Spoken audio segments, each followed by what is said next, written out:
This? That's some good. Okay, computers. Okay. Write code. Yeah. So you're a programmer. Something like that. Yeah. A developer. Good.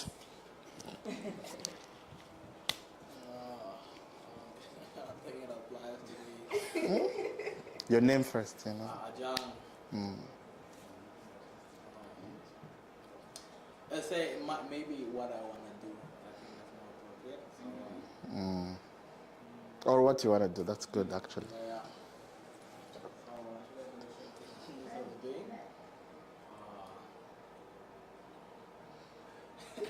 So, but Musa, so.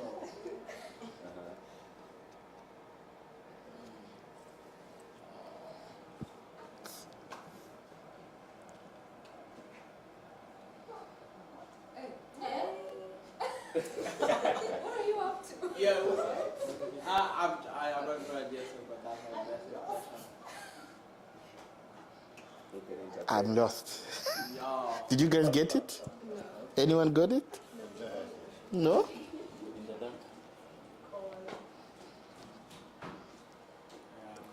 Compute call on the computer? Yeah, I'm saying something like a job where you're working on the computer with a lot of data, and then it's like a lot of like calling, working with other people, collaborating, sort of. So what's the job? Describe it without saying what it is. That's what you're trying to say. Oh, without that, In words and Yeah. not like actions? Yeah. Oh, in words, You can then. do In words, yes. Oh, it was. Okay. Yes. In words, then I think it's gonna mean like the roles are gonna be so many. So basically, I wanna work where there's a lot of like the day is like really different. It's not the same day, and let's say I'm gonna put a bit of data, and then like a lot of analysis. So there's a bit of like research to it to the point like I wanna work on interesting stuff. So like a data scientist? Some of it, like maybe some like it, but less of like instead of being so much of the data science, more on let's say maybe some research on the social part, or like something a bit different. I'm not like I love data, but I'm not like I want to do data, but 30% data and 30% other stuff. That's pretty awesome. But we didn't guess the job. Oh, yeah. What does he do? What's the job? I think it's still data analysis. For me, it sounded like a researcher. No, not research. So yeah, you are right. Like data analytics. Data analytics. Okay. Something or like policy analysis too, like government. Do you want to go next? My name is Cindy. I'll do what I do now. Just Use words. You read books? Reader? okay. Are you in school? Librarian? Yeah. You're in school. Oh, okay. Ah, student. Oh, okay. I thought it was like a casual. Okay, let's see. Your name, Martha. Books, computers, padlocks. Books? Books, computers, padlocks. Same padlock. Padlocks. Because No, it's a padlock. Bro, I mean, Computers. cybersecurity. it could also be a librarian. It Ah. It could Also Computers student. have padlocks. Cybersecurity. Literally, that could be like also a librarian. Security. Because you have to kind of, it's working like a rare book collection, some part of it. I That mean, would be like that. technically, Overthinking. You're overthinking. I met some librarians that had like insane amount of keys.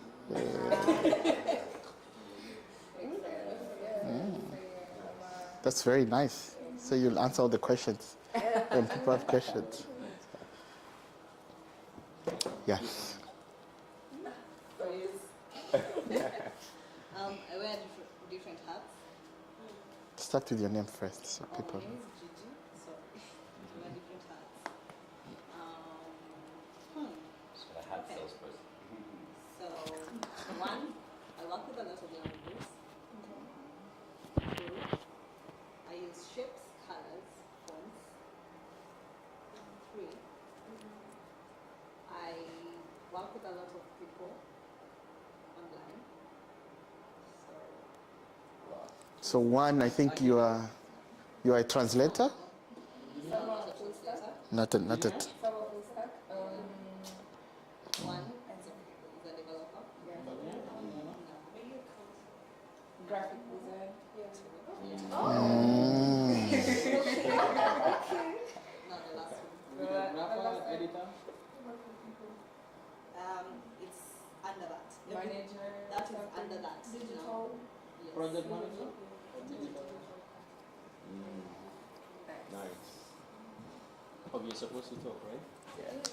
You're supposed to use your gesture. Either is fine. You want to go next? No, we need to finish on time, guys. Yes. Hi, I'm doing so. I work with people before, adults. I support people. Brain injury. Just to make sure people online can hear us. Oh,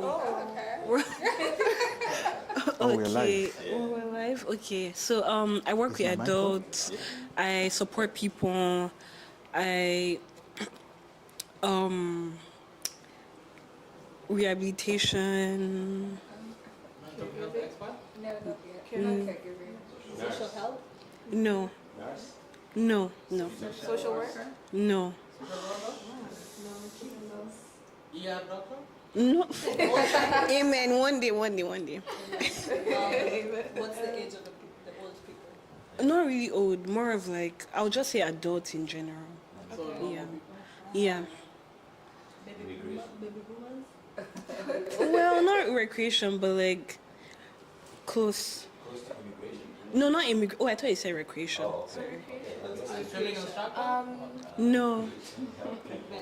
Support people. Yeah. Teacher. No, you people are not. Is it yoga instruction? No. So can you say like PS, the building? PSW? No, no. What sort of the building you work in? Building. It's like an organization, non-profit. Do you put the link No. on YouTube? I mean on IG? No. So I can repost it? Well, yeah, but like I'm not working in a hospital, so Community. Addiction reduction or no, no. Wait, No. what's like a typical something you have to do every day? Yeah. for your job? Support. use of the word. Oh, but then I would say what it is. So more of like you're helping people like get back into like their normal like daily activities. Rehab? Yes, but yeah, good. Yeah, so I'm actually like an assistant rehabilitation counselor for acquired brain injuries. So Nice. that was very good. People are doing a lot of things. Hi, my name is Eulelia and I help people. That's it. They all know what I do. So there's no point. How do you You help people? How do you Yeah. help people? You know what she does? Just In terms of what? Joe. And just there. what type of What kind of people do you help? All the people. Older people. Yeah. Seniors. No. Yeah. Nurse. But he knew already. Yes. Nice. Hi, my name is Joseph. How do I say this? Okay, I bring light to you. I help you power your machines, your fridges, your laptops, your phones. Oh, you're like electrician. Good. My name is Goy. Yeah, so I think I'm gonna describe what I did before I came here. So I'm very new to the country. Yeah. So before I came here, I was supporting organization go about their businesses. Not a consultant. Not a financial assistant. Not an advisor. An analyst? No, not business development. So how do you help the business then? Yeah, so I support their businesses. So they do. So this organization, they are rendering some services to the community, but without me or people like me, they cannot fulfill their purpose. They cannot do it directly. Grant writer or No, not project management. grant writing? No. There's nothing to do with writing. Yeah, not sponsor. Not coordinator, not investor. But I think you're closer to that, but I'm not an investor. I wasn't an investor. You manage the money? No, I did not do that. Yeah, it's closer to that, yeah. Yeah, closer to, not a banker as well, yeah. Yeah, it's very simple. Give us A simple clue? You're not an accountant, right? Yeah, so I did accounting, but I did not practice it, yeah. So it's between accounting and finance. No, it's nothing to do with that, though we do that in our business. Yeah, Auditor? not auditing. Yeah. So just imagine Like a it's an business organization. analyst? Let's say this is it's a government. It could be a governmental organization, and a non-governmental organization. They need services. They need services. Procurement? Oh yes. So but then we were suppliers. We're doing supplies to the NGOs. Yeah. Supply chain. Supply chain. Yeah, sort of. Yeah. So I think it's your turn. Well, I think you're saying supporting organization is. Oh, yeah. So you're not supporting. You're providing them with a service. It's not like supporting. Oh, yes. Supporting, if you're supporting it, kind of like. Supporting like Because in business, It kind of makes the game more interesting. Yes. So I don't know if you followed the game when it was coming through, but the idea is to give clues, not to say exactly what you do or what you did, but to give some clues so people can guess. Like one clue at a time, because somebody might guess immediately and say professor. Okay, where to start? Pick a clue, any clue, as long as it's not too obvious. In this life or the other one? People have chosen in the previous life, people have chosen in this life. the next life. Nobody knows. If you do know, please call me. I have some words. I came here because of the previous life, but for now, I'm helping people. Okay, so helping people. Yeah. Young, old people. All Everyone? ages. Okay. And you help them with what? No, you can't ask that because then. Oh, you can't say that. Okay. No, we need to know how you help people. Does the help include working with government? No. Okay. Oops. No. Do you talk to them? Do you? Yes, I Do do. you lecture? Is it more phone call or writing? No. Yes. Neither. In person? So it's in person. In person. Okay. So yeah. Is he getting closer? No. It's not getting in person. Are you a lecturer? Lecturer? No. Oh, I thought he's got there. Are you a preacher? Yeah, he's a pastor? Close? No. No, okay. Yeah, he said no. Do you stand in front of the people that you help? Is it one-on-one or is it a group? The group. Okay. Public speaker? Yeah. No. Do you have to find jobs or Sorry? do you work like in a community center? No. NGO? It's a community somehow.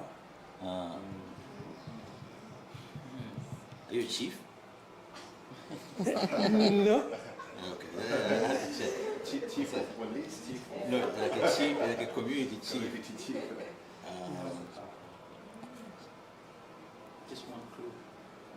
Okay, give us one more clue, because clearly we are like off the beaten path. It has something to do with what we are. Oh. So you... Security. Got it? Well, I would never know. Just out here shooting in the dark. Yeah. Yeah. So how would you describe the name of the job itself? Because yes, it's security, but like cybersecurity, but what? Oh, we're still guessing. I thought we got it. Did we get it? It's a long Yeah. You got it? Yeah. Security, got it, okay. yeah. Yeah. Oh, okay. What's the name of the job?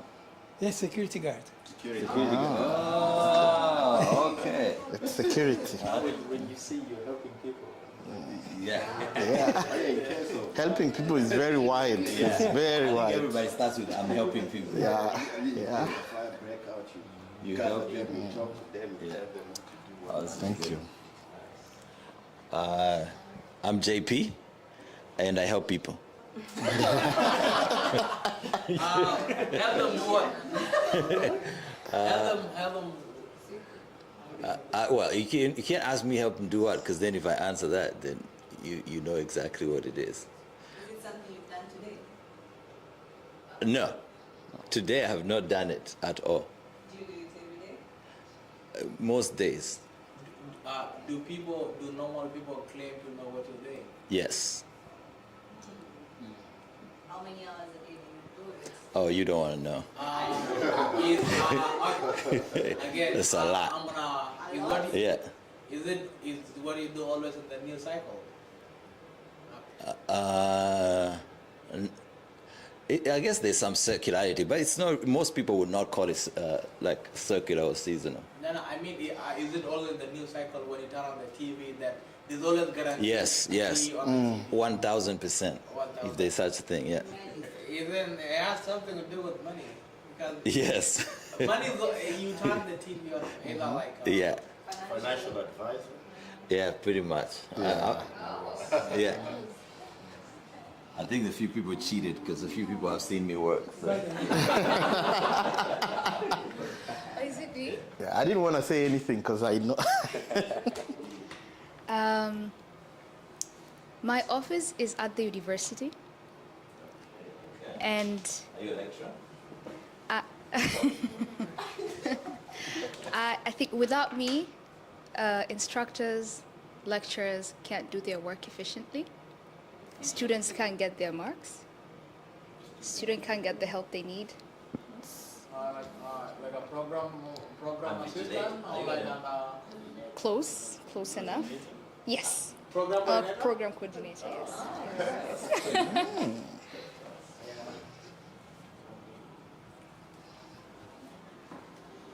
And then there is me. Yeah.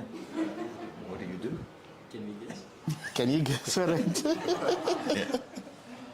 So if somebody wants to ask a question, just pick up the microphone. Okay. Does it have anything to do with senior cybersecurity consultant You want to go? Let's go. or co-founder of Micro Risk Labs? It was really nice. I missed some people's career or whatever they're doing. I hope I'll get to know it. But thank you everybody for being here. I think the purpose of having this is so we can help each other in terms of career development.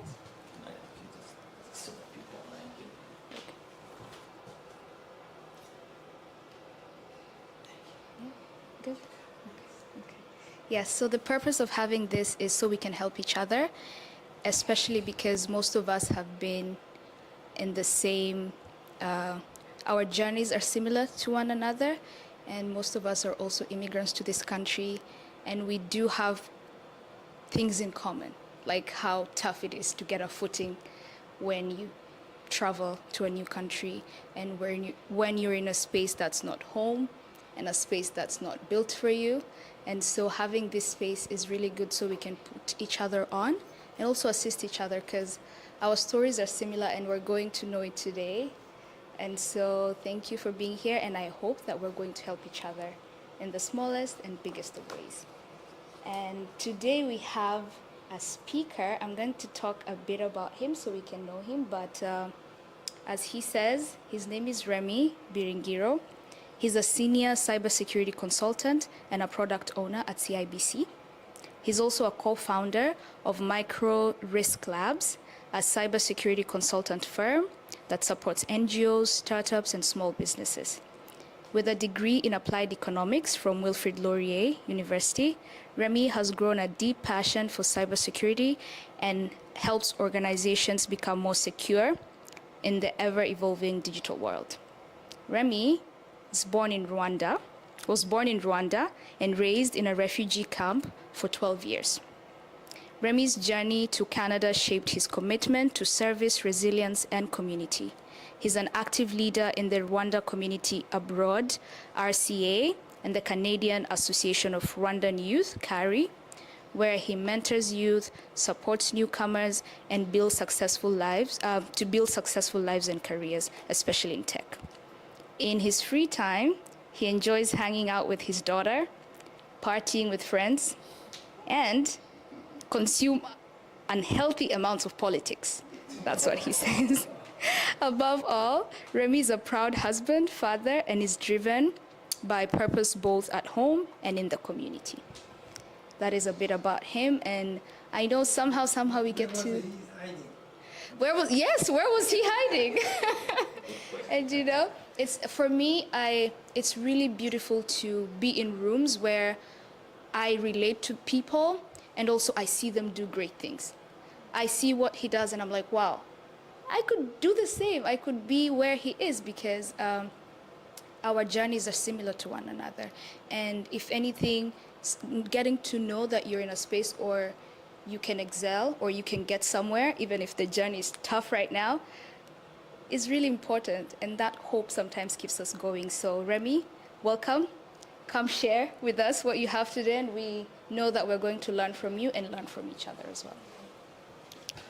Thank you. That was so beautiful. I never knew I could have an introduction like that. That was amazing. So thanks to Lulu and AfricCycle for inviting me today. I'm excited to share a little bit about me and a little bit about what I do. I think, I help people too. And I would like to share about that, and also about anyone who would be interested in this type of career, if you want to go into it, some tips on what it is about, and also on how you can get in. Awesome. So Lulu has already shared about my personal life. I went to school at Laurier in Kitchener. I did a degree in economics and finance.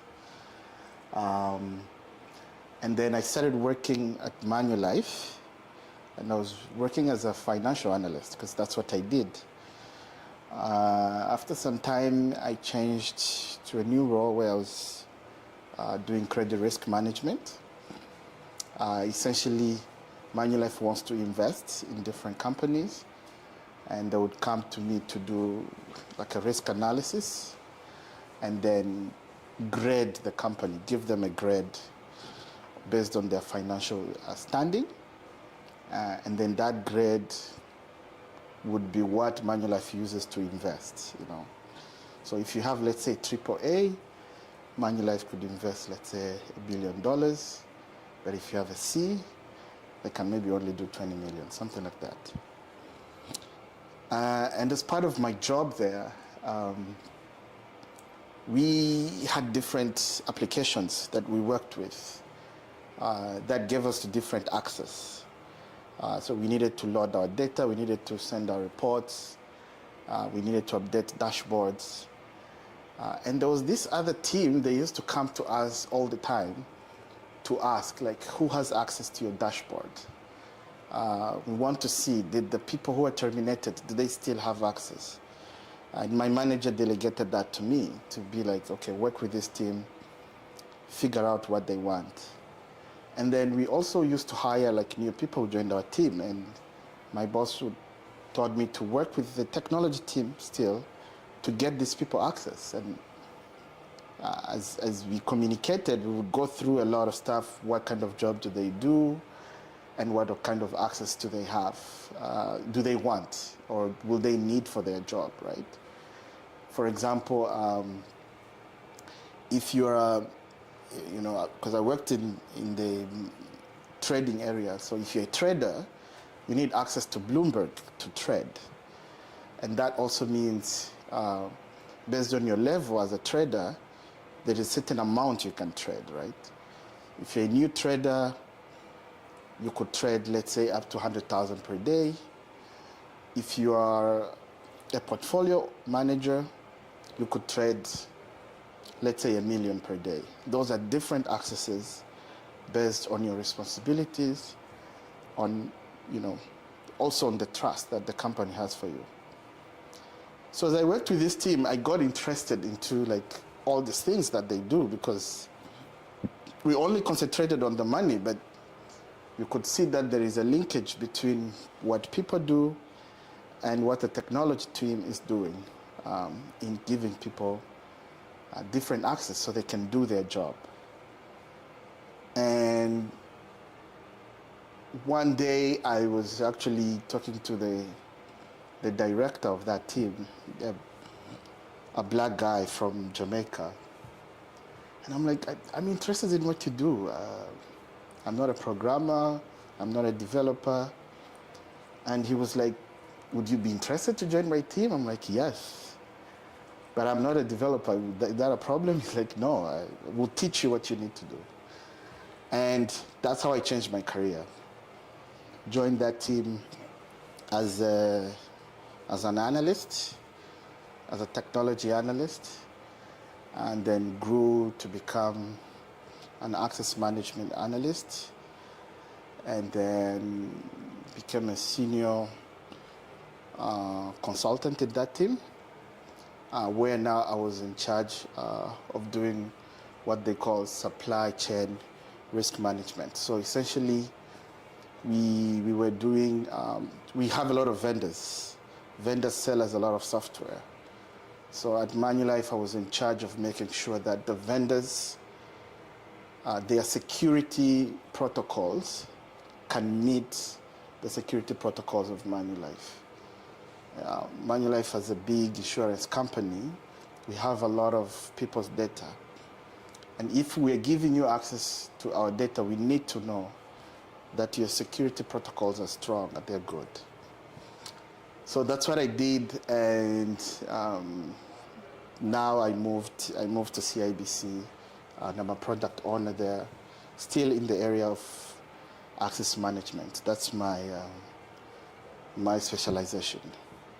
So that's a bit about me.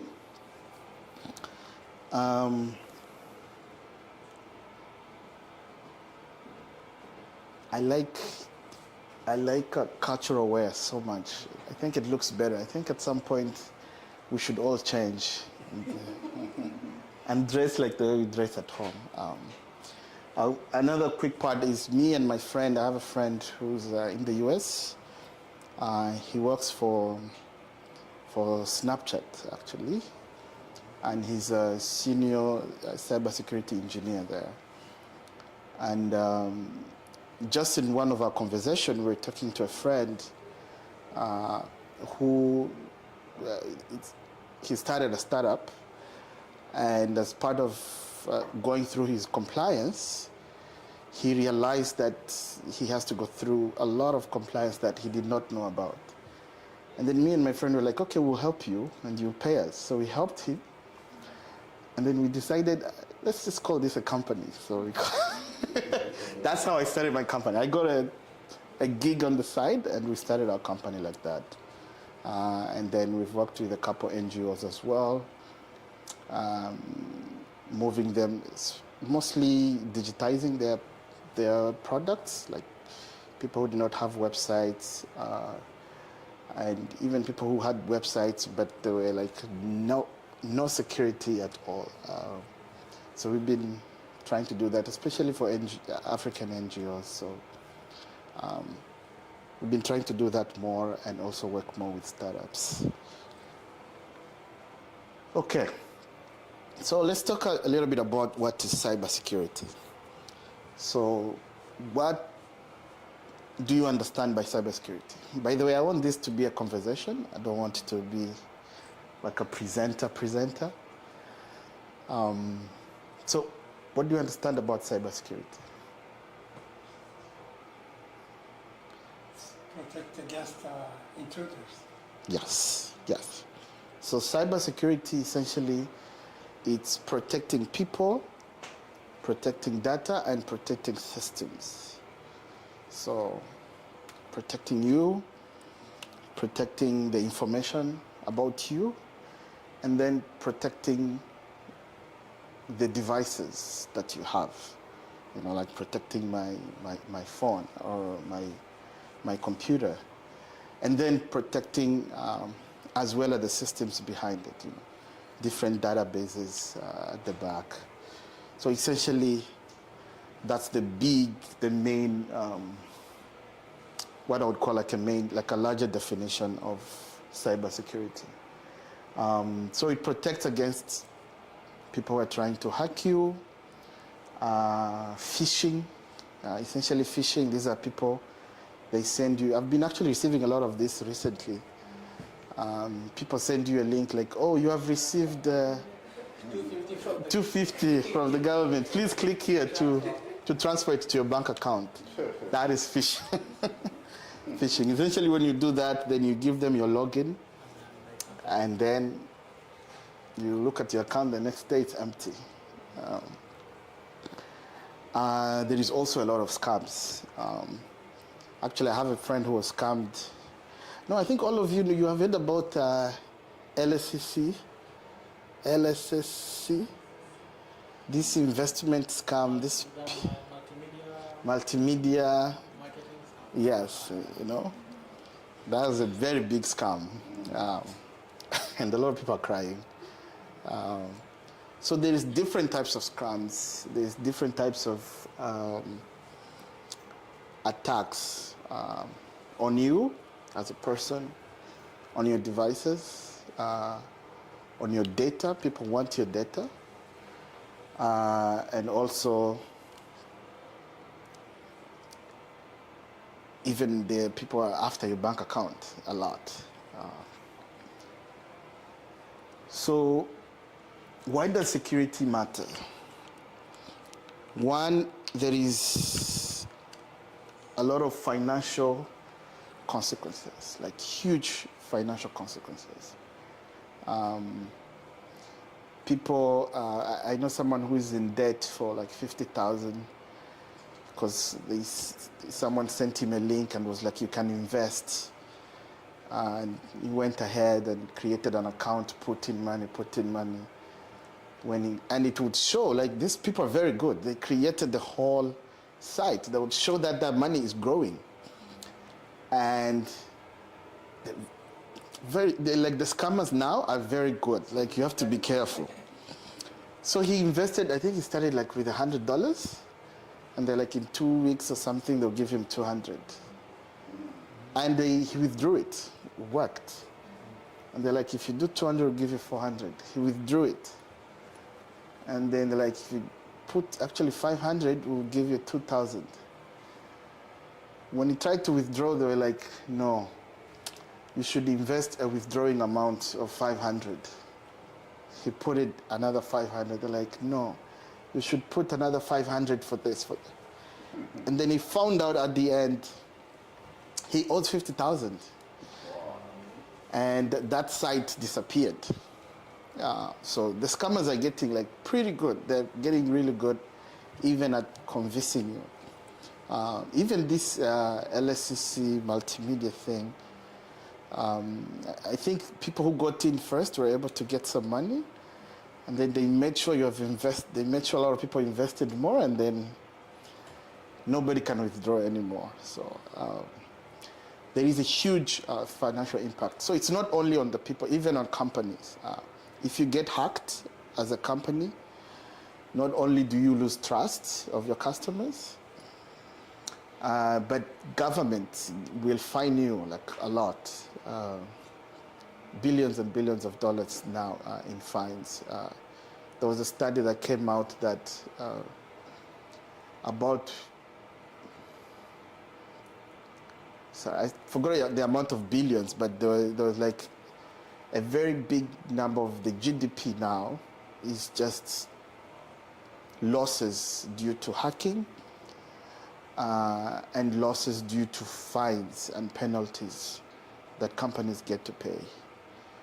And also losses due to no longer having the customers who trusted you, and now they move to other companies.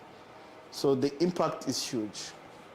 The other thing that people don't think about is the emotional and even like life impact. Like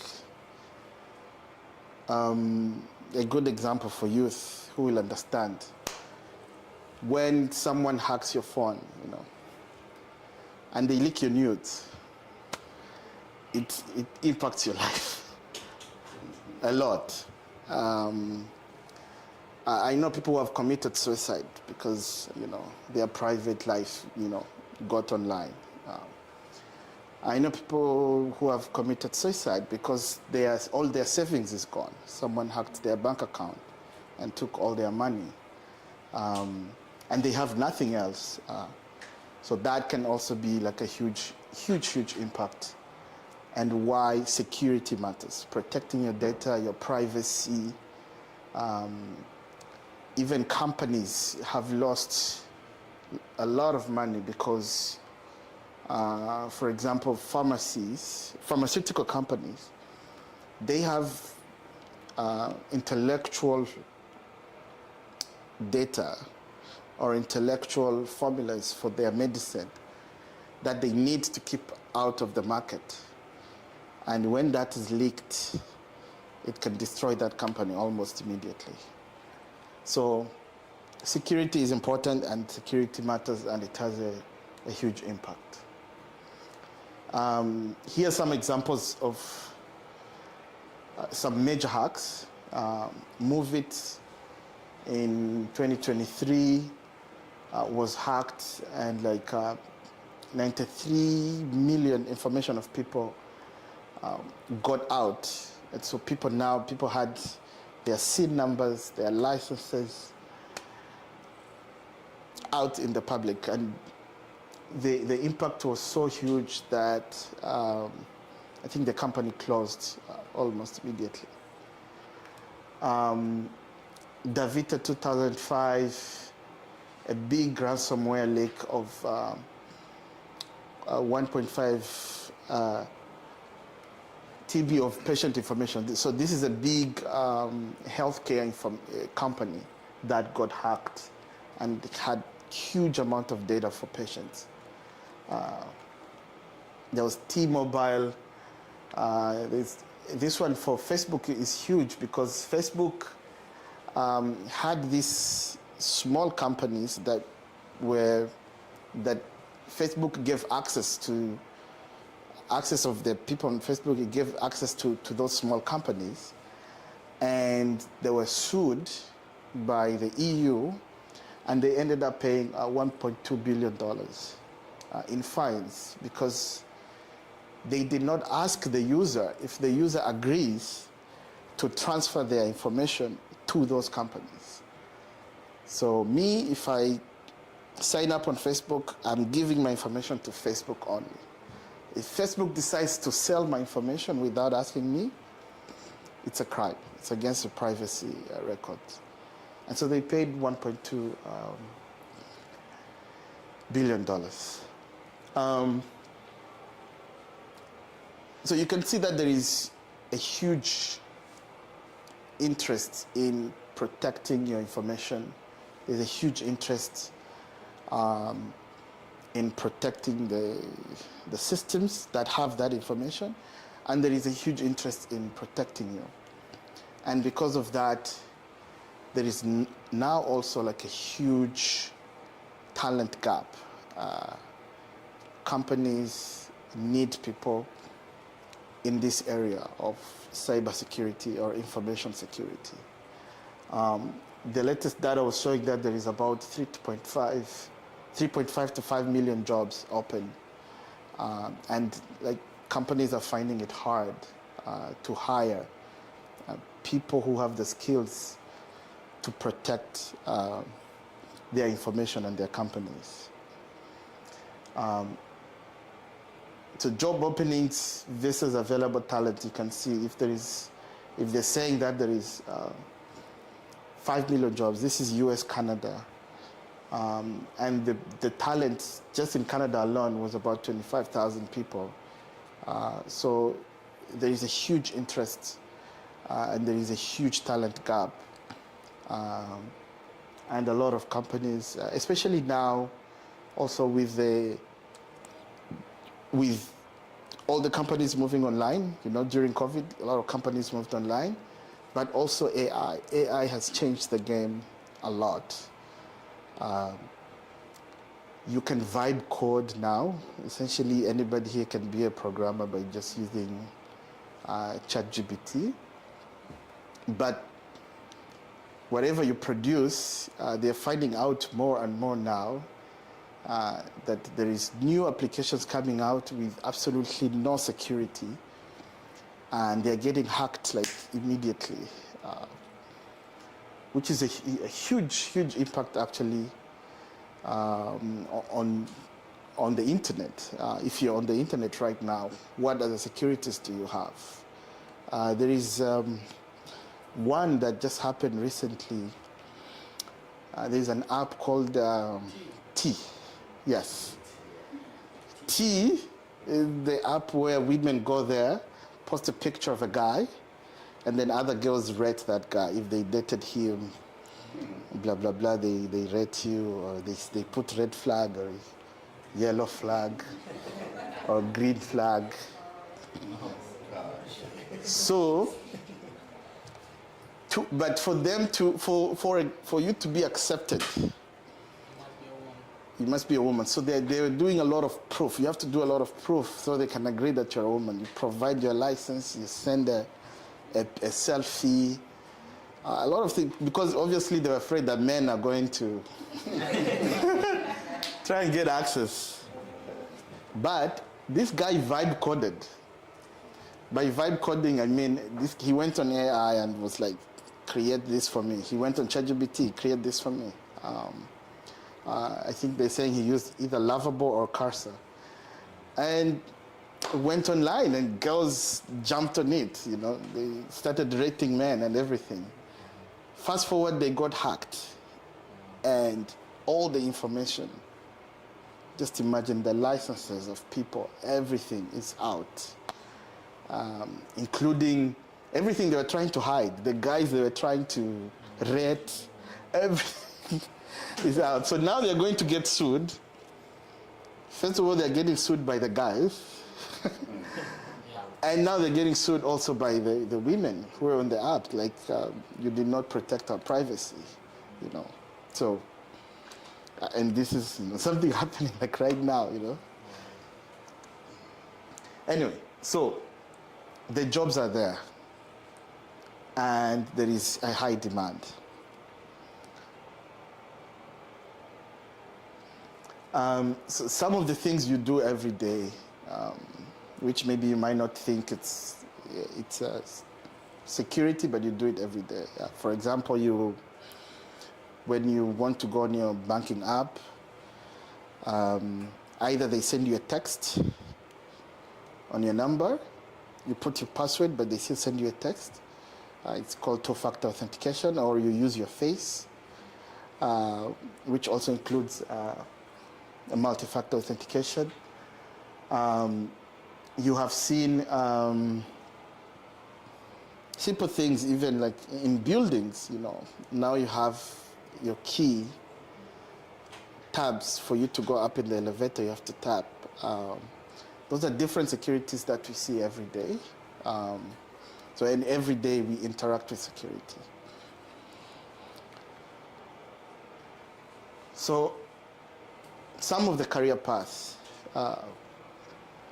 Cybersecurity is too wide and too large. And you don't have to be a programmer, you don't have to be a developer. You can be a programmer, you can be a developer, but you don't have to be. So here's an example of some roles, technical roles and also non-technical roles. Like a SOC analyst, essentially you monitor alerts. The whole network of the company sends alerts. And then as a SOC analyst, you monitor when there is any red alerts or when you see there is something in the network traffic that is abnormal. That's what SOC analysts do. And for example, at CIBC, it's a 24/7 job. So there are people who work during the day. There's another team that replaces them in the evening. There's also a team that works on the weekend. There is obviously security engineers who design, security engineers, security architects, they design the whole security system. There are penetration testers. So penetration testers, essentially, there is an application, your job is to try and hack it. So you try the different methods of hacking it. You try every type of way you can think that you could hack it, and then you raise, these are called vulnerabilities. You raise these vulnerabilities to the team, and then they fix them. So you find something wrong, you find a way data can get stolen, or how it can get hacked. You raise that issue, and then it gets fixed. There are actually other people who do, I think they're called bounty hunters. Essentially, all their job is to try and hack some of these big companies like Google. And then they find something, and then they go to Google. Google pays them like a lot of money for finding it. Like if you find it and report it, right? If you find it and don't report it, you are the hacker. But if you find it and report it, you're a white hacker, so they reward you for that. How do you know that they're going to honor it? Eh? How do you know they're going to honor, say, hey, I found it, yeah, we pay you? How do they know? If I'm a hacker, how do I know that Google is going to pay me? Oh, that's a good question. When you raise the issue, the bug, they obviously they have their own engineers. They test it and they see, like you show them exactly what happened and how you found it. They have their security engineers. They try to do the same thing you did, and then if they see, oh, this is a vulnerability, let's pay him. Also, they don't just pay you. They also have to find out what you took. Are you inside as well? Like, because some people they might leave a malware inside the system so they can steal the information. So obviously they make sure that you didn't take anything, you didn't copy the code or something, and then they pay you. Yeah, it's now it's become like more common, and even like big tech companies, they even have a budget for it. And it's more of like, now it has gone from just a trust to something that they do. So before, they just had to trust you. And you had to trust them that they'll pay you, because they could decide not to pay you. But now it's more agreed that, you have to pay these people. And malware analysts. So these are the people who now find these bugs, these malwares. And then there is non-technical jobs. So like GRC analysts. So GRC, that's governance, risk, and compliance. So a lot of companies have to go through a lot of governance, a lot of risk, and a lot of compliance. From the government, government has certain compliance you have to meet based on what company you are. Like if you're a financial company, for example, right? You need to meet a lot of compliance around protecting money and also around money availability, right? For example, I can't try and use my card anywhere and it doesn't work. The government makes sure that your system have to work anytime, 24/7. Or I can get my 2 weeks, I'm supposed to get my paycheck in my bank account and I don't find it. No, that cannot happen. So banks have to meet certain high level of compliance all the time. Healthcare, like hospitals, have to meet high privacy laws around you as a patient, all the information they have about you as a patient. They have to meet high level of protecting that information. So that's what a lot of people in GRC do. So they create policies, they come through, they look at the risk, and actually without the governance people, the technical people would not do anything. Because essentially the technical people implement the policies that were created by the governance. There is like security awareness people. I don't know if, based on where you work, I think you have, at least yearly, you get to do some training, right? Yes, you do a training about, don't just click on any email, or don't click on a link, if you leave your desk, close your computer, don't use your computer in just, yeah, like just don't go to a coffee shop and and use your company's computer. Always protect who's looking at your screen.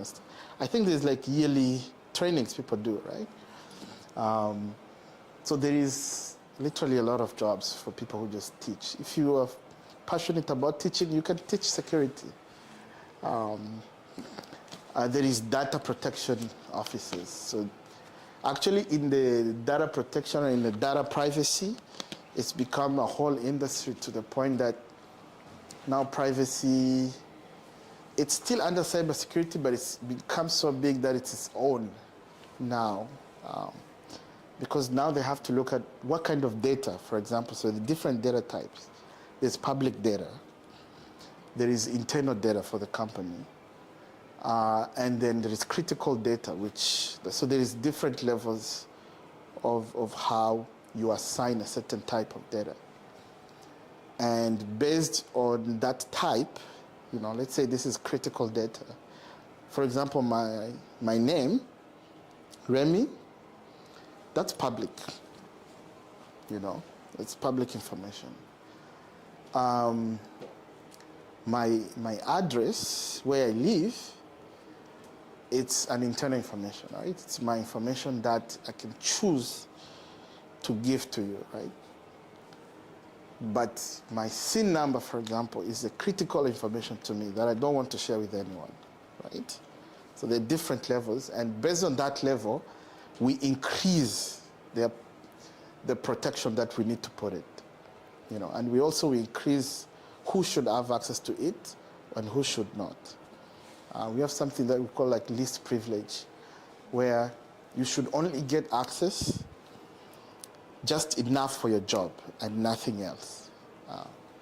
But for like critical information or critical data, every person who needs access to that information needs to go through a whole, like the governance and risk people needs to know why you need that information. How long do you need that information? Can they give you a limited access, just maybe an hour, and then they remove that access from you again? So there is data protection, there is privacy officers, there is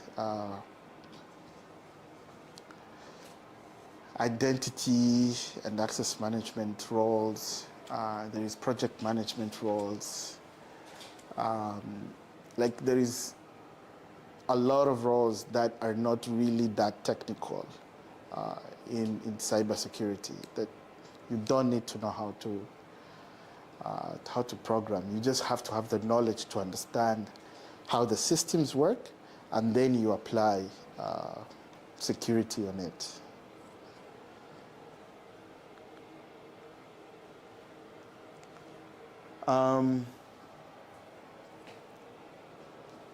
So some step-by-steps if you're interested in this area.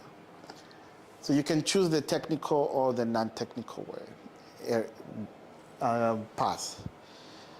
And you can also choose to go the traditional way or to go into the industry in a new modern way. So what's the traditional one? The traditional one is going to school like Musa and get a computer science degree. Go be a nerd for 6 years, and come out with a degree and everything. Very traditional, very solid. It gives you very, very solid understanding and a solid foundation. And in the industry, like in some of the big companies, it's way, way more respectable or much more acceptable when you have a degree. And then there is a modern way, which is working now, is essentially you do security certs. So you do different certifications, you do different labs. There is companies there's websites that provide these labs. There is like Hack Me, where you can go and they will give you labs all the way from the beginning to, as you pass the lab, they increase to other like much more difficult or complicated ones. And then you can start with entry-level certification like Security Plus, and some of them are actually free. For example, Google has a cybersecurity certification on Coursera. I think I had the ICC as well has a new one which is free as well. And I think Cisco has another one that is free. IBM as well has a security cert that is free as well. And Microsoft also has some free ones. And on top of that, there is YouTube, which has everything. YouTube has taught me a lot than I could have learned anywhere. Because I got into the industry the non-traditional way. I don't have a CS degree or any technology degree. So I had to learn, and I went on YouTube, and there is always some Indian who will teach you. They will teach you everything. And then you get these certifications, which essentially are very good and very, very accepted in the industry. Even when a degree, there's some certification. For example, there's one CISSP. It's like the golden one in the cybersecurity industry. Even if you have a degree, if you do that one, you become an expert. Essentially, there is more opportunities that open up for you when you have that degree, that certification. Any questions first? Yes. It's not a question, it's more like a comment. Yes. Something that I've learned, or something that I wish someone had told me first, is to choose, let's say, one organization and do the certificates from that organization. For example, the ISC squared, the ISC2, you can start with that, because once you finish the certification, you have to pay a subscription, right? Yes. And then you find maybe you want to do your second certification with CompTIA, you also have to pay for that. Yeah, so you can like just choose one organization and do their certificates from like the beginning. Yeah, and also now a question. So if, for example, for someone who's trying to get into cybersecurity. By the way, that was very good information. Actually. Oh, yeah. Because like when I started, I was everywhere. Yeah. Until I decided, okay, let me just finish the IC ones. And then I started doing Azure ones. And I decided I'm going to just do the Azure ones, But yeah, that was a very good advice. Yes. Okay, so for someone who is trying to get into like the security space, like everyone, if not most of us, which jobs would you say are like the entry level jobs to apply to, like the beginner level jobs? Yeah, because I feel like there's some jobs that are too advanced, and then if you start at the wrong foot, you'll get frustrated. Yeah. It's a good question. Actually, did I have it here? Let me see if I have it here. It's my other slide. Can you put it Oh, on the slide? okay. So when you're starting, there are different ways people have gotten into it.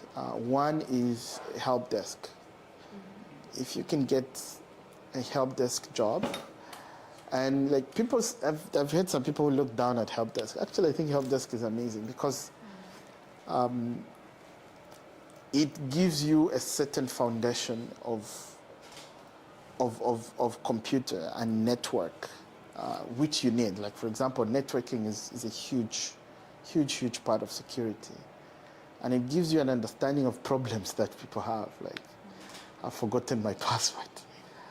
Please, can you give me a new password and stuff like that. But also, I've found, especially now, like, there is high competition because, so for example, in Canada, right, we have more, trying to find the right words to use without being political or something.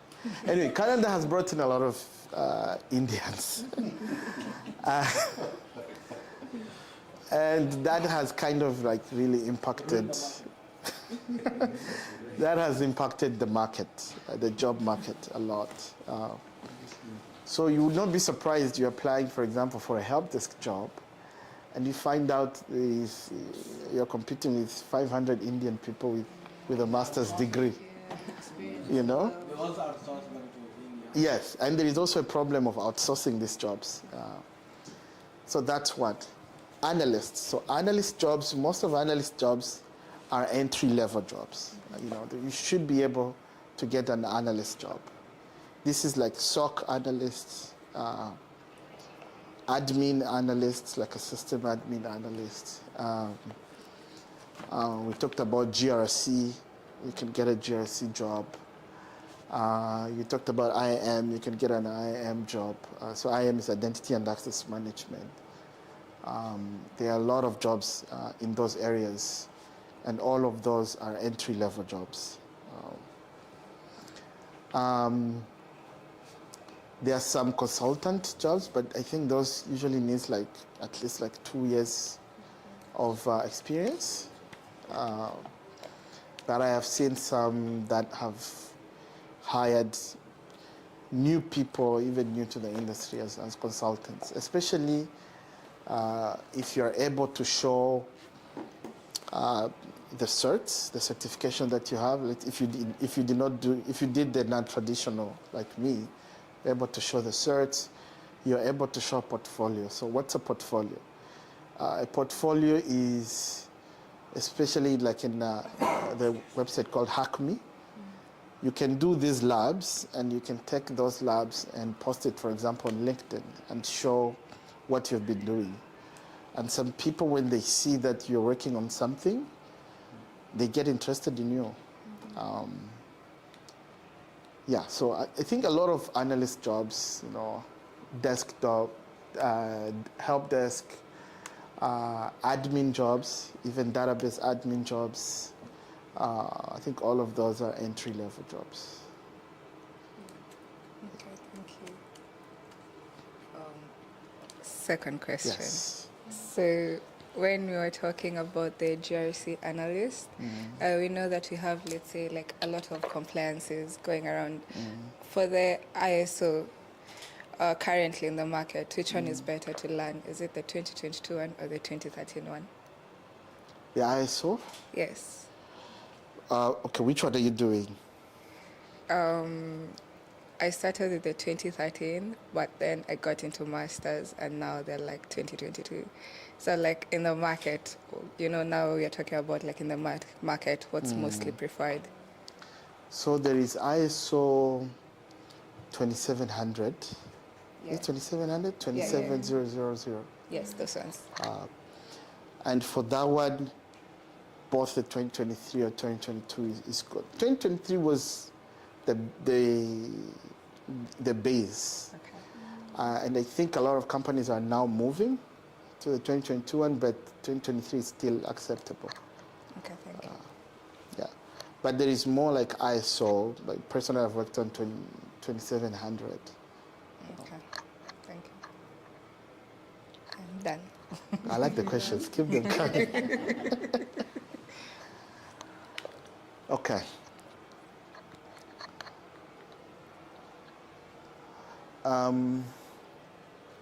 I created something which I called a 90-day roadmap if you want to get started.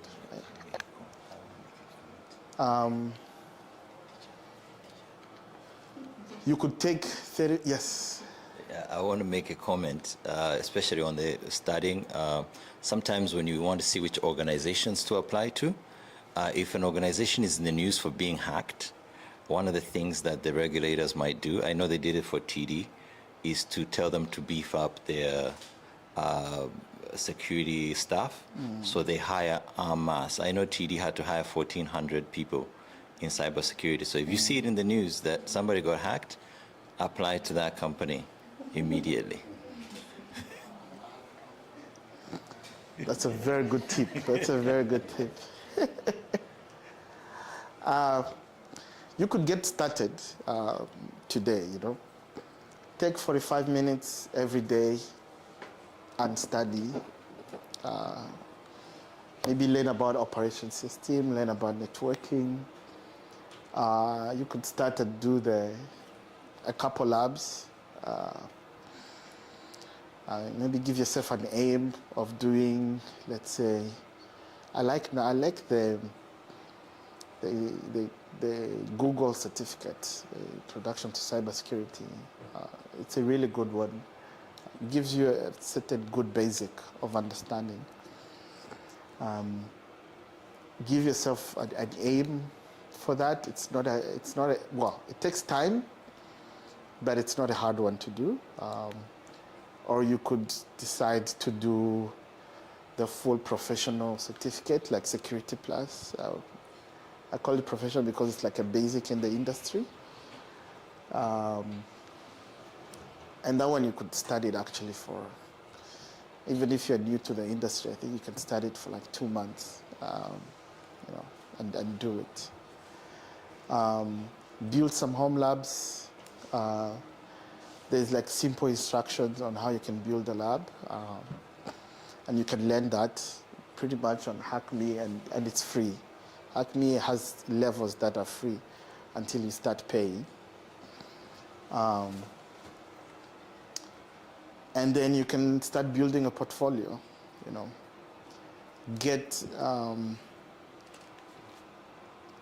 Go, for example, to an NGO and be like, I want to help you for free. I'm volunteering. I want to check your compliance. I want to check your procedures, your processes. I want to look at your policy of how you protect your data. Or even, how do you protect even your payroll? There was an NGO I worked with. This NGO,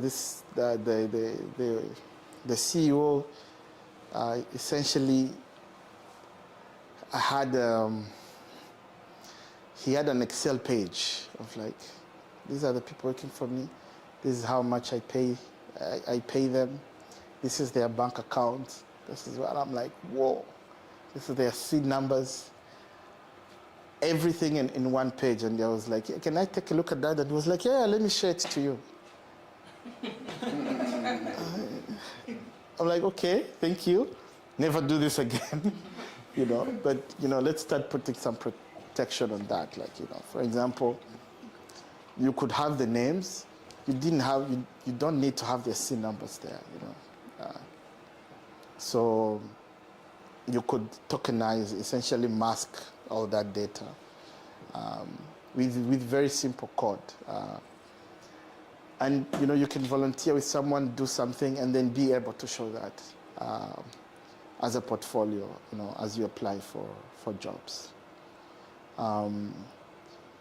Or you can be able just to build your own things and post them, especially on LinkedIn.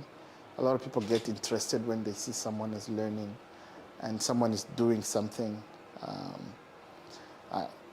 Even some people use X, but I found X to be very, very toxic sometimes. So, not my favorite, but it works. It works as well.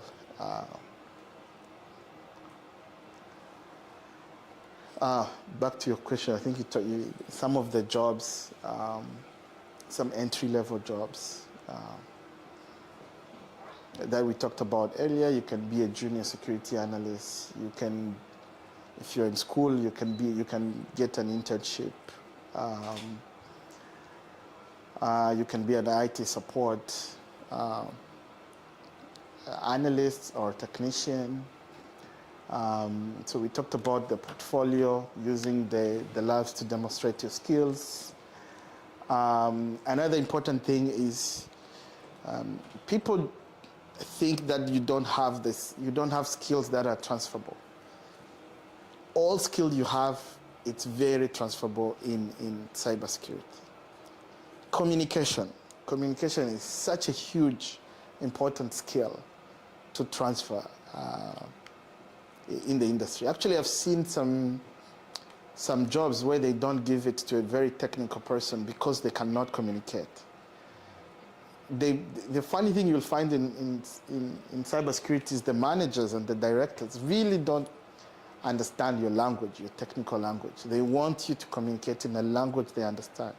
You need to make a case for it. If it goes up to executives, they don't care about, this is a bug, I got hacked. No. They want to understand, what does this mean? What's the impact? Communication, very huge, important skill. Customer service, very huge, important skill. Because you have clients, essentially different departments or different teams become your clients. So customer service becomes a huge skill. If you're good at project management, if you're good at time management, all these are like important transferable skills that you can bring in the industry. I told you guys I was a credit risk analyst. Just my understanding of risk from a business point of view was a big help. Even one of the reasons they hired me, they wanted to understand from a business point of view, how do we look at risk? So a lot of your skill that you already have from whatever job, from anything you did, even from your life, is very transferable into the security area. Networking, don't underestimate how much you can network. Don't underestimate how much you can go to events and meet people.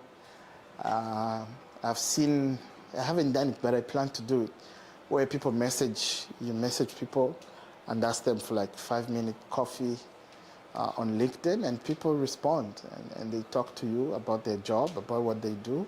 You don't have to go straight and I'm begging, give me a job. Please hire me. Tell me about your job, I'm interested. This is an exciting area for me. I would like to know your daily stuff, and then people talk to you about it. A very, very important skill to network. Yesterday I met a Nigerian guy. He works also at CIBC. We had a function. This guy, he was telling me his story, and he told me he's doing his MBA. He managed to get pretty much 3/4 of his degree paid for. which for me, they said no. So I was mad because they rejected when I asked for them to pay. How?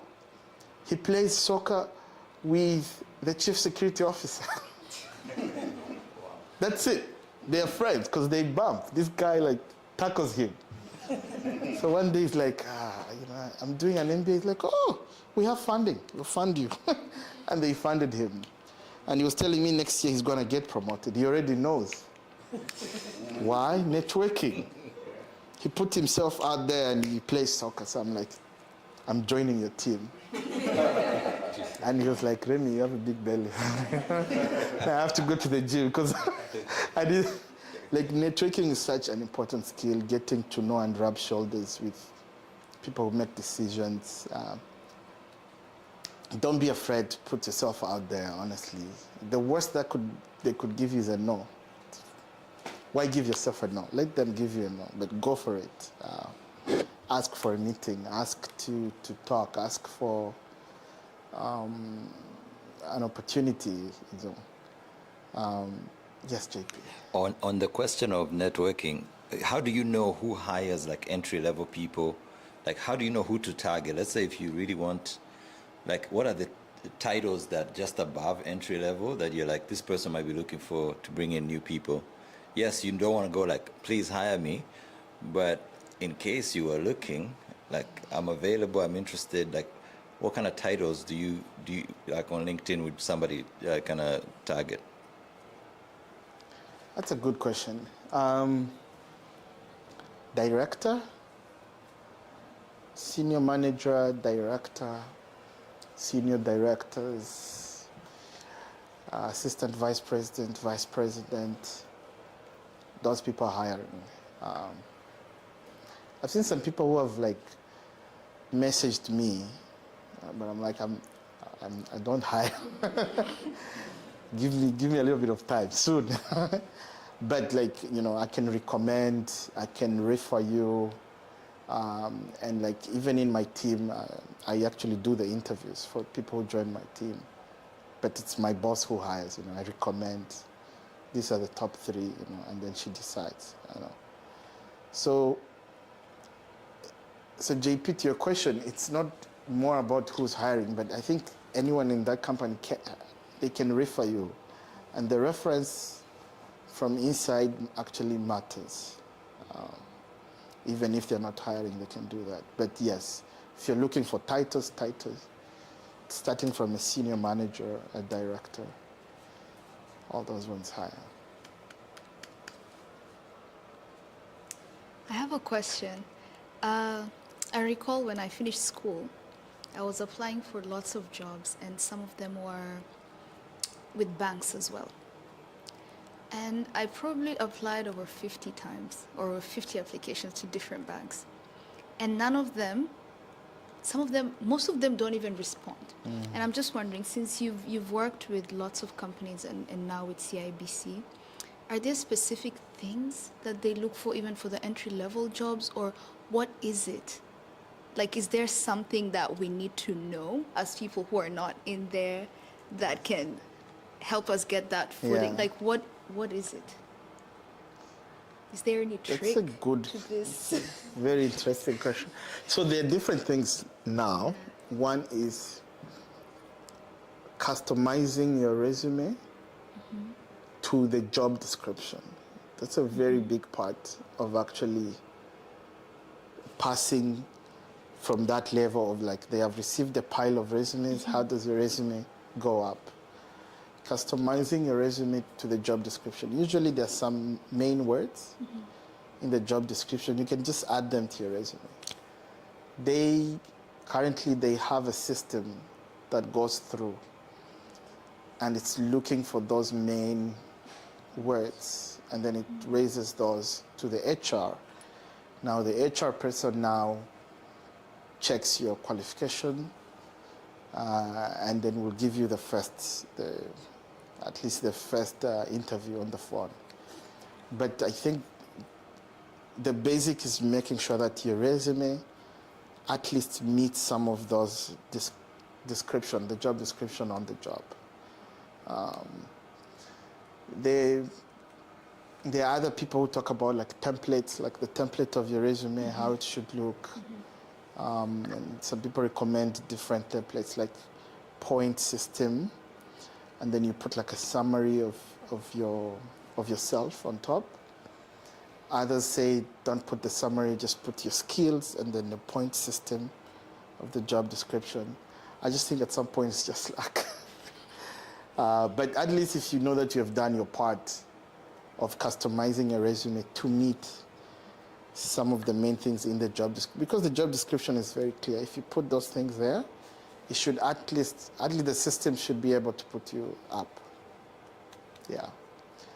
And the other thing is people, especially if you're looking for a job and you don't have a job, it can be very stressful. Very, very stressful because you know you need something, you need an income. So don't get discouraged. Just keep applying, keep applying, keep applying. If you have a job though, you can apply with a little bit, you know, you're not in a rush, you're not, you know, you're not so much stressed. That's actually a very good time to look for a job when you already have a job. Because now you can apply as much time as needed, and you can take your time. You can even be very choosy on you know what company you want to work for. I honestly think sometimes in banking, your most opportunities are there once you're already inside. Like once you're in, so many doors open, much easier from when you're outside. Yeah.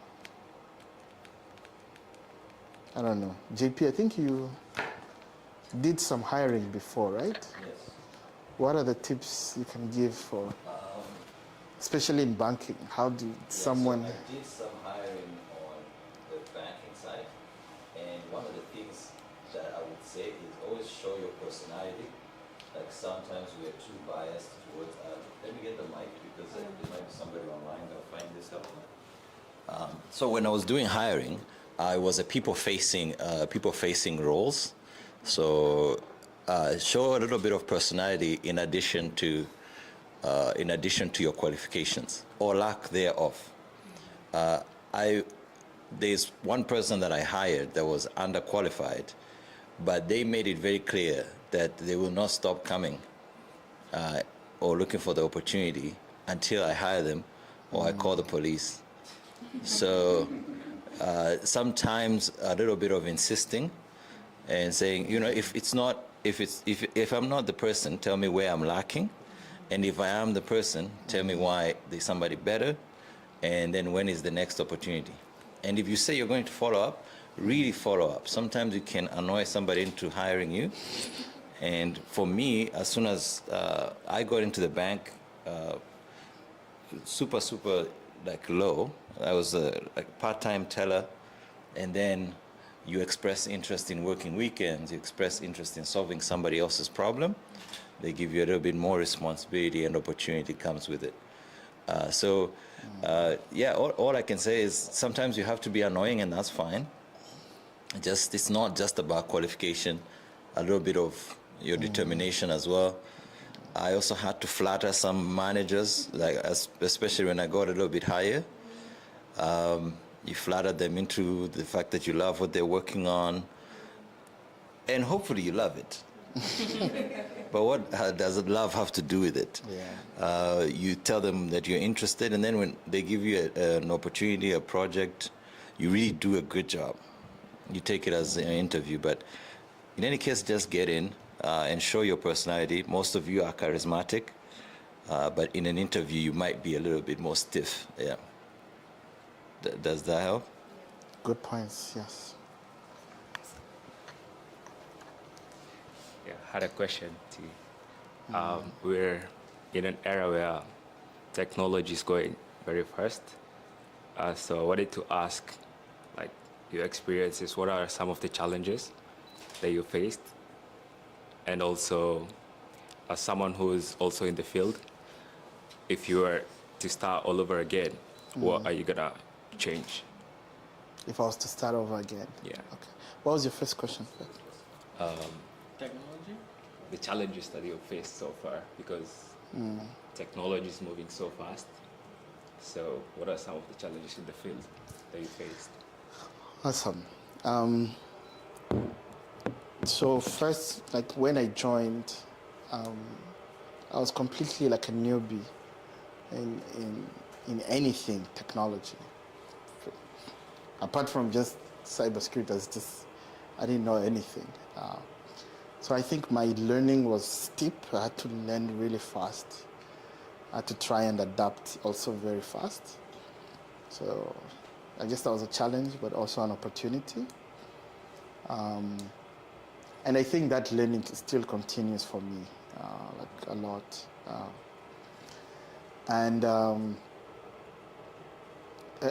When I joined CIBC, and I'm a product owner. Essentially, when you're a product owner, it means everything that happens for that product from the beginning, from the planning to developing it, to testing it, and then to making it go live. You're responsible for it. It was pretty new to me to understand what I need to do, or to understand what exactly is, for example, what's the objective, you know. So it was a lot of learning, a lot of finding out things that I didn't even know. I had not worked before in like development life cycle, like full development, and I was just put in, and I was like already like, you're responsible, here you go.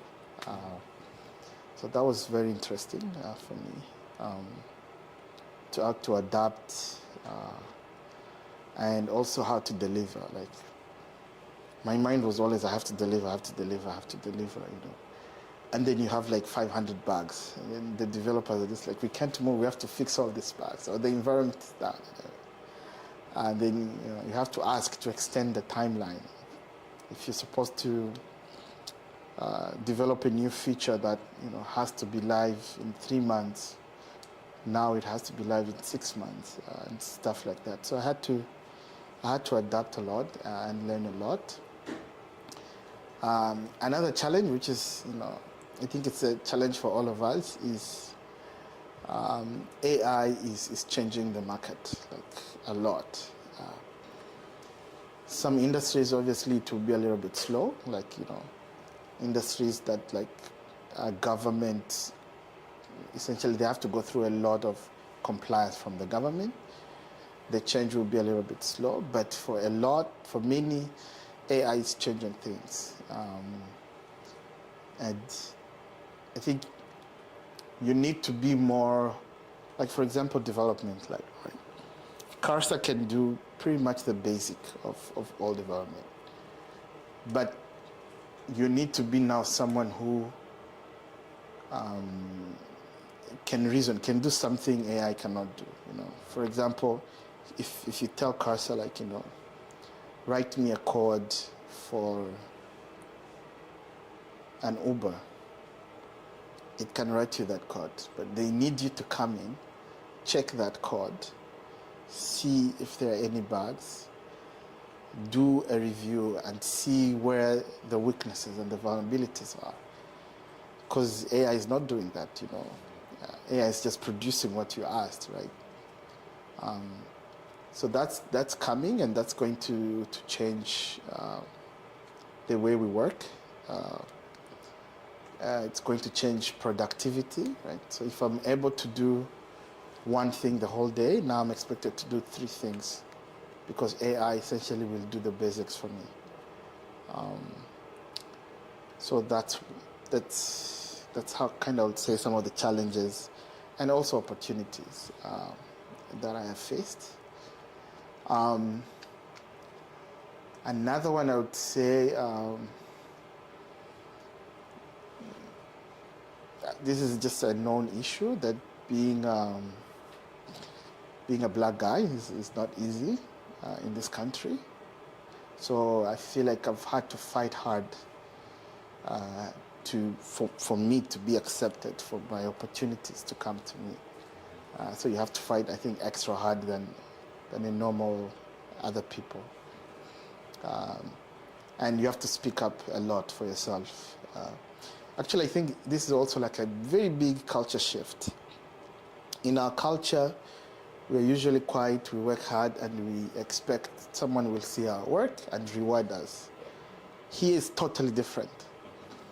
You have to do the work and you have to speak and say, I did this, I did this. Because you'll find out you did something and some white guy claims it, you know? That happens like a lot. You don't do it and you just say like, I've done the work. No, you have to do it and then say it. Go to meetings and say, yes, I did that. Another thing I learned is speaking up. Now as a product owner, I'm in meetings like almost the whole day. And I used to just be quiet and listen. Then I found out that's not working for me. People don't recognize what you do. People don't recognize what you did, and even like, you know, recognize that you did the work. And also, people don't come to you for solutions because you don't speak up. And I found out people speak up, even people who don't have the knowledge. People got to, even if they're ignorant. But because they speak up, people know them and they acknowledge them. And even things like promotions go to those people. And I think that's a culture shift. Because they think we are quiet, we do the job, and like there's that's one thing I think I admire about Nigerians. They're very loud. You cannot go to a place and not know there's a Nigerian there, you know. East Africans people, we're quite a little bit, a little bit shy. And you learn in the corporate world here not to be shy, to speak up. Even a very small thing, speak up. What would I do different? Oh, there's a lot of things I could do different. One, I used to make plans. Like, if you see my Coursera, I have so many courses there that are not started. I could have done a little bit more learning, especially when I started, do more certs, actually dedicate my time and focus on that, build that base, and have those certs. Definitely that could have been a game changer. And now, I think I've decided I'm gonna go back to school anyways, but I wish I had gone back to school a little bit earlier and do like a CS degree. It's definitely never too late to go back to school. I always see, you know, you plan, you're like, oh my God, I'll be too old by the time I finish. By the time, those years, let's say they're 4 years, right? You decide not to go to school. Those 4 years will pass anyways. You're going to reach that age. Would you rather reach that age with a degree or without a degree? It's better you reach that age with a degree because that age is coming anyway. So yeah, I've decided I'm gonna go back and do my master's, which I should have done a couple of years ago, but I kept saying, I'm okay. So I would do something different that I would do. Yes. Some of us, I think sometimes we tend to want to get to places faster or quicker. And so it helps sometimes to get to know. That doesn't happen all the time. So I want to know, how long has it taken you to get to where you are? And for us to now see you as the senior cybersecurity a product owner, and like where you are right now, how long has it taken you to get there?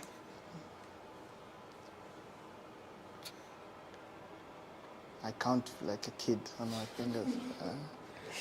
About 7 years. Yeah, about 7 years. So be patient. But I also know that, you know, Gen Zs are different. Gen Zs, they want things fast. Like, you know, I think that's why you see so many people are trying to create content. I'm trying to join. I'm trying to create content. But, you know, trying to figure out a way. But, like, things take time. Experience takes time. Obviously, experience takes time. But learning, you can do learning right now. And honestly, I found also, like, when you put in the effort, somehow, somewhere, opportunities come, you know. When you put in the effort, the opportunities come. Yeah. And I've also noticed, like, even when you don't put in the effort, they also don't come. Or an opportunity comes and it finds that you're not ready, you know. Yeah. So it took about 7 years.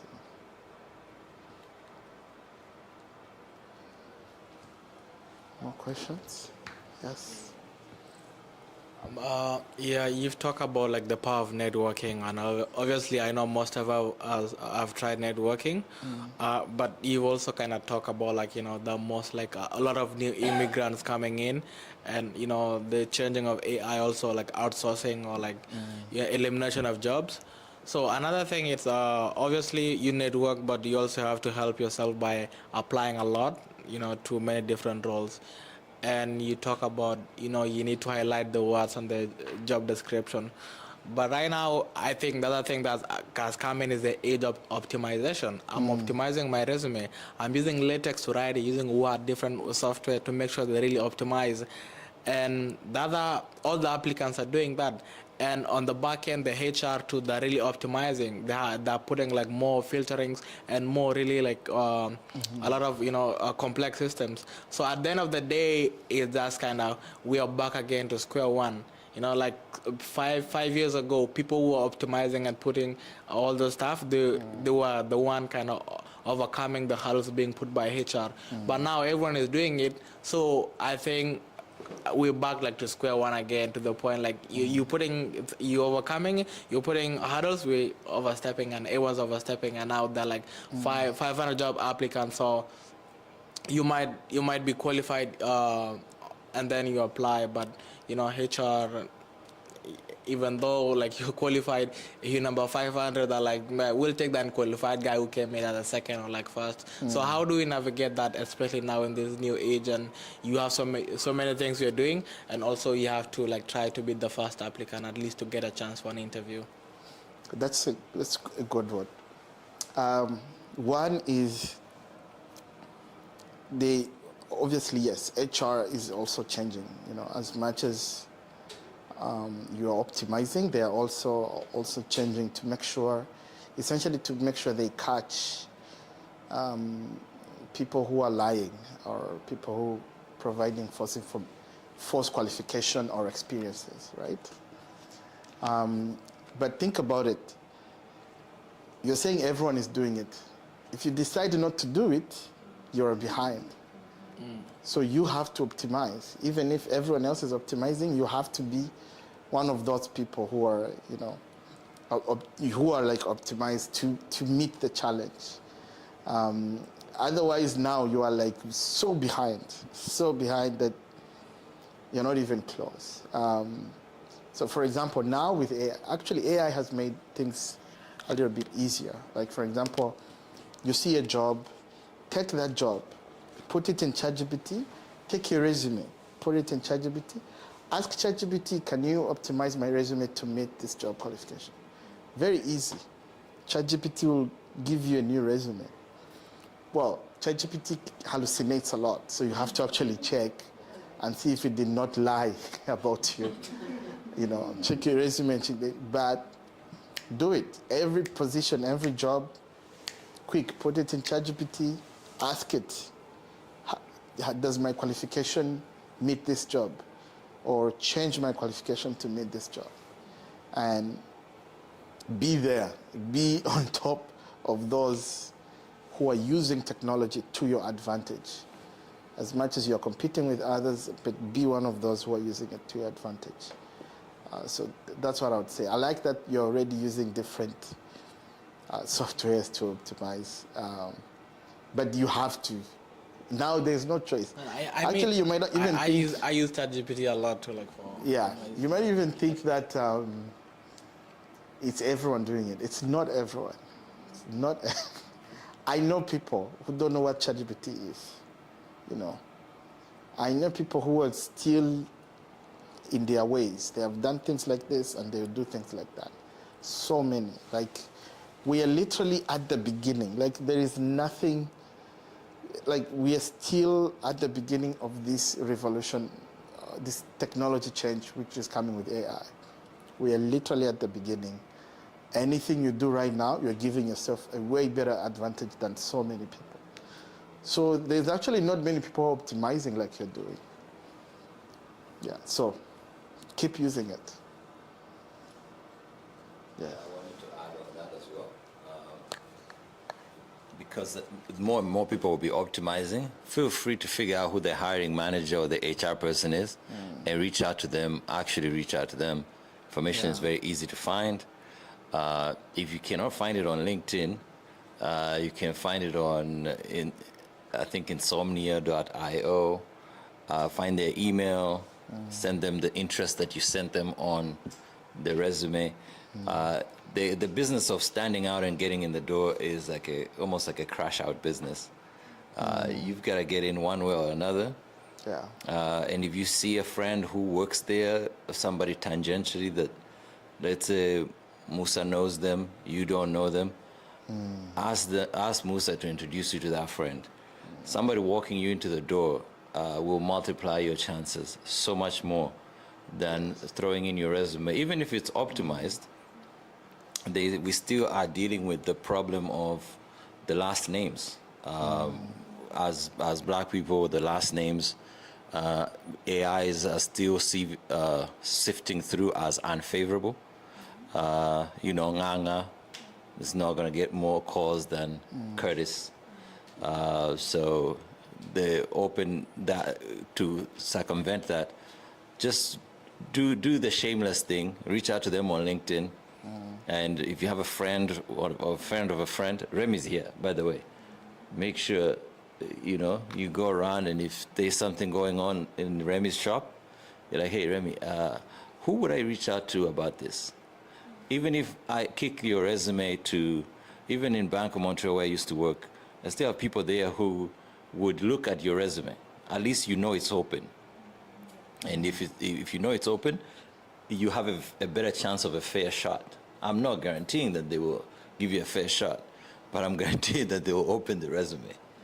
So the shameless part is going to be the differentiator between whoever sits at home and does the AI thing.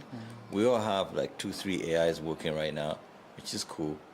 But, sometimes you got to pull up on someone. Yeah.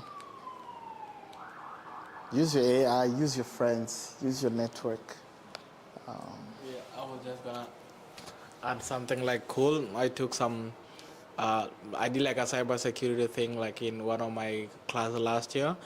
And we just talk about like the bias of AI. So in addition to what JP said, use AI and also like, try to talk to people so that they use them, because one of the AI, it was being trained on resumes and kind of stuff. So, when they train in the past, when they were training AI, like, oh, this is a picture of a bear.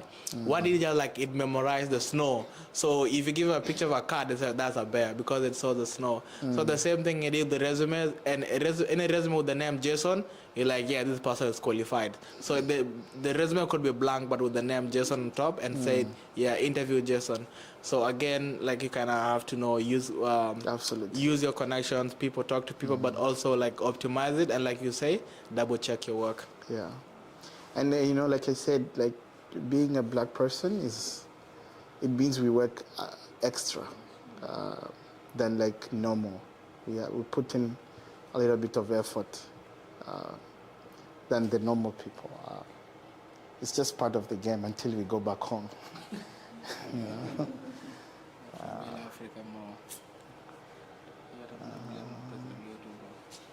So I think we've discussed all this. Some of the things people say, I'm not technical enough. One, you can learn, and also there is also jobs that are not technical. that you can do.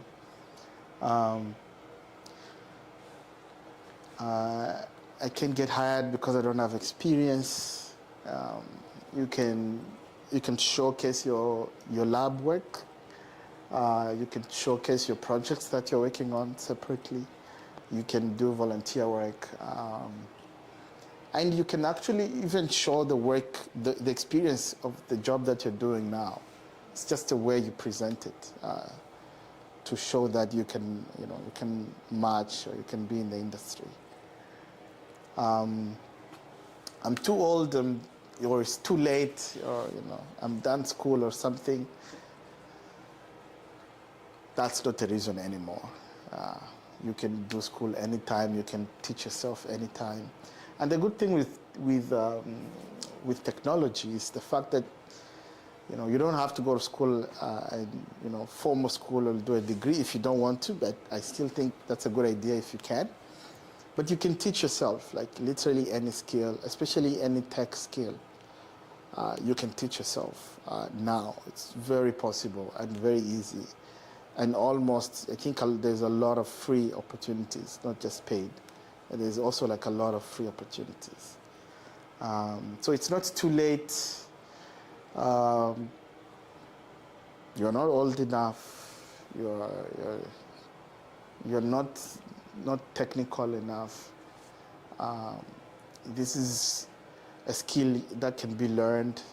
CyberSecurity, I think CyberSecurity, developer, even people do graphic design. I think these are some of the opportunities in this era where you can get a 6-figure job without a degree. This is actually some of the few you can get in without a degree. As long as you have the skill, people will hire for that. So start today, stay consistent. When you make it, buy me a beer. Yeah, thank you very much. Yeah, so before you conclude, I do have a question. Yes. And I think it goes both to JP and you. Now, having a trade-off, right? Like I'm trying to get into cybersecurity. Prior to coming to Canada, I thought of getting into data analytics or cybersecurity. Yeah, but not made my mind quite clearly. So I almost joined earlier in the year, but yeah, so I was discouraged because so someone told me that you need tech background, and I was trying to get into another school, and they wanted me to have had a tech background. So that one took me off.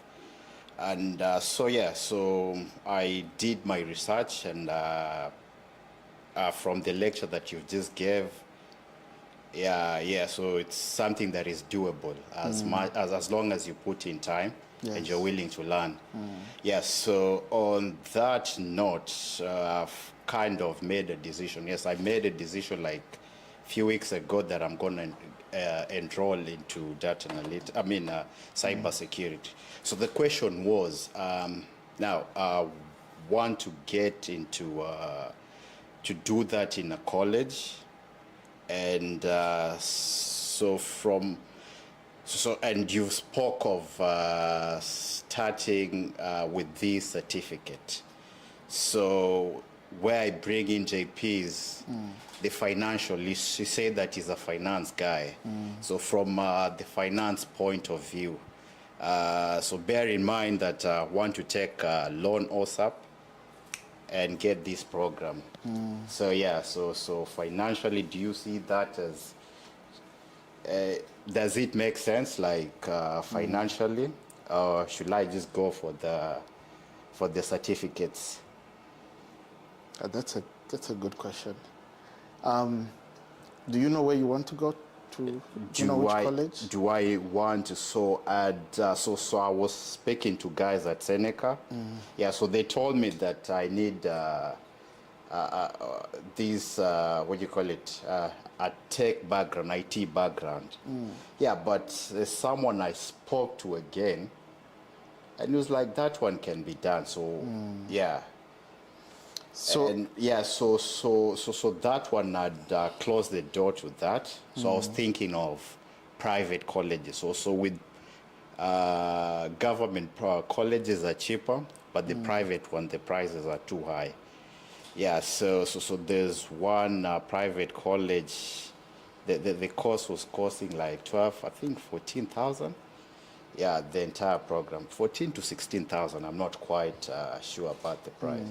Yeah, but with Seneca, I think was under 10,000, if I'm not wrong. Yeah.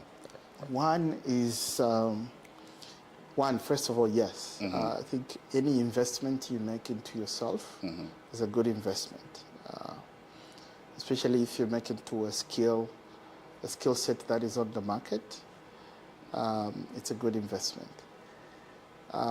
But I'm not sure why Seneca told you need a tech background. I don't think that's the reason. No. Oh, okay. You should be able to apply for that program and get in.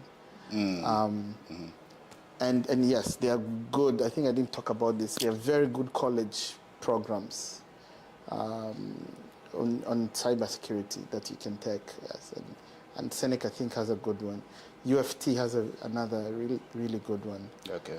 And all these, they don't need a prerequisite of technology. I don't think so. I'm actually surprised someone discouraged you. There are also some, I think I'm going to try and find, I think there are also some programs that are free, or you get some type of sponsorship. Okay. Yeah. Empower?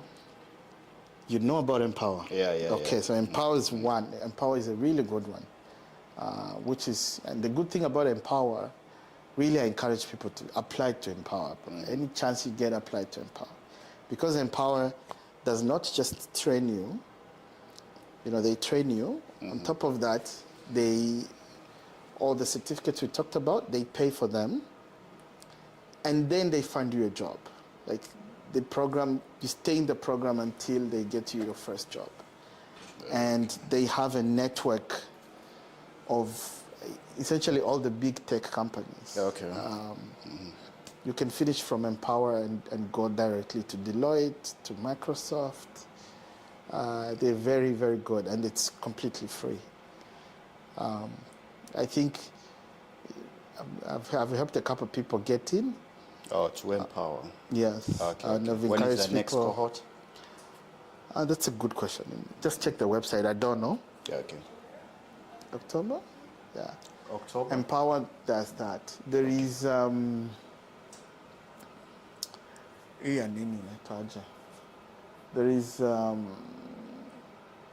there's a black association.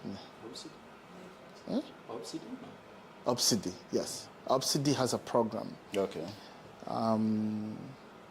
Is it a 6-week? Is it a 3 months. 3 months. 3 months? Yeah, I think it's 3 months.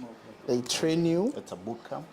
Okay. They train you, and while they train you, it's like a boot camp, yes. Okay. While they train you, they pay you. They pay you $2,000. Oh, as they train you? As they train you, they pay you Okay. $2,000 per month. And they find you a job too. And Obsidy is for black people, actually. I see. Obsidy. Yeah. OBSIDI. Obsidy.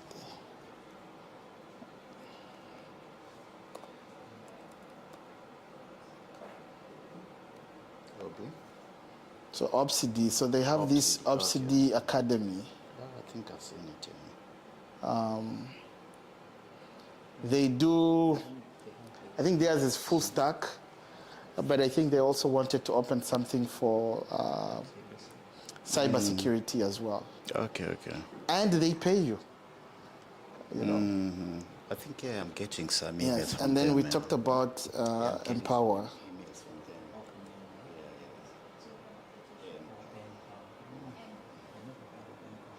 Yeah. Empower? My cousin was in it.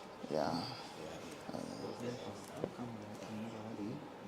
Empower, not empower. Empower. So and power. So they support newcomers majorly. They give you the courses in cybersecurity, the SOC courses. We talked about them. Yeah. I think the application is open. 15 weeks. Yeah, my cousin is in it currently, yeah. And Empower is a really, really good one. So easy is 8 months. Especially, I like the fact that they support mostly like racialized communities, and they get you a job. These two are like very good programs, fully funded. Oh, you do? Yes, so you get in easily. For these ones. Yeah, if you have this, it'll be easy for you to get in. And it's there. what's the other one? I think there is another one I'm not remembering.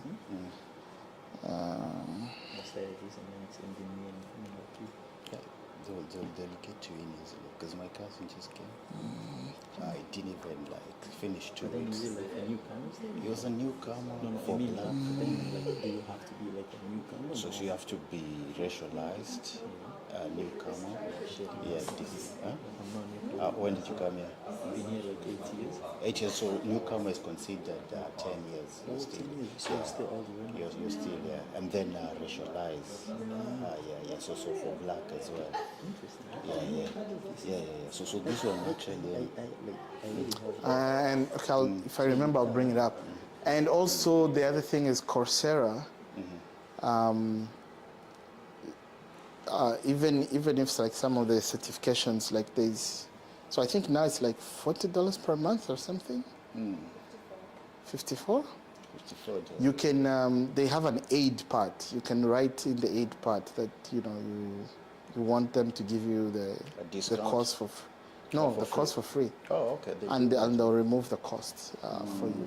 Yeah. Okay. Like Coursera does that. I used to play them and ask for money, and they'll just give me the course for free. I think there's a lot of small programs here and there. I see if I remember another one and bring it up. Another thing is scholarships. There are always a lot of scholarships, especially like right now in Canada. Canada has a lot of programs for people who are changing jobs, and they are paying all of that for you if you change your job. Someone who has been here for less than 10 years. Any questions? Yes. I want to answer the OSAP portion. Yes. Yeah. I graduated with like 33,000 in OSAP debt. In debt, okay. It's a much less difficult situation than getting a credit card, and you don't think twice about getting a credit card. So the only way you can make that whole situation terrible is you go for a program you're not either passionate enough about to finish, or you go for a program that you think has a lot of money, you end up not caring about it. If you take on OSAP and you don't finish, it will be one of the worst decisions you can ever make. When you take on OSAP, however, it allows you to go 2 years, 4 years, and the difference between, especially if you're new Canadian and you don't have Canadian experience, they take you almost as a high school graduate. The income for high school graduate and any program graduate, whether it's 2 years or 4 years, is almost like between 40% more and 60% more. So it makes a huge difference in your earnings.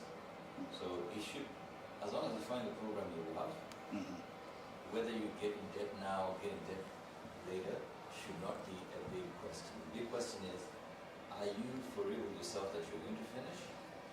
And then when you get OSAP, there's a grocery that comes with it that actually helps you with life a little bit. And just make sure you finish and try to get a job before you graduate. And if you cannot, you still are in a better position, even with the debt, of earning more money than if you do not take OSAP and you decide to take certificates that do not add up to. It's a little bit different. Let me put a caveat. Like, if you're what's the promptologist, for example? This is new. Universities are still trying to figure out what a promptologist is, because it's new So getting a certificate in prompts might even trump getting an accounting certificate. A certificate in accounting does not trump a 2-year certificate from a college. So even if you take on debt like 14,000 for a 2-year accounting certificate, you're much better than a 6-month, 8-month certificate online or whatever the case might be, even with the debt. However, you want to push and say, okay, after you get those 2 years in college, even with the debt, you roll it into a 4-year program at a university that could not take you right now. Once you have those credits from a college here, you can roll it into a university to get that degree of the same field.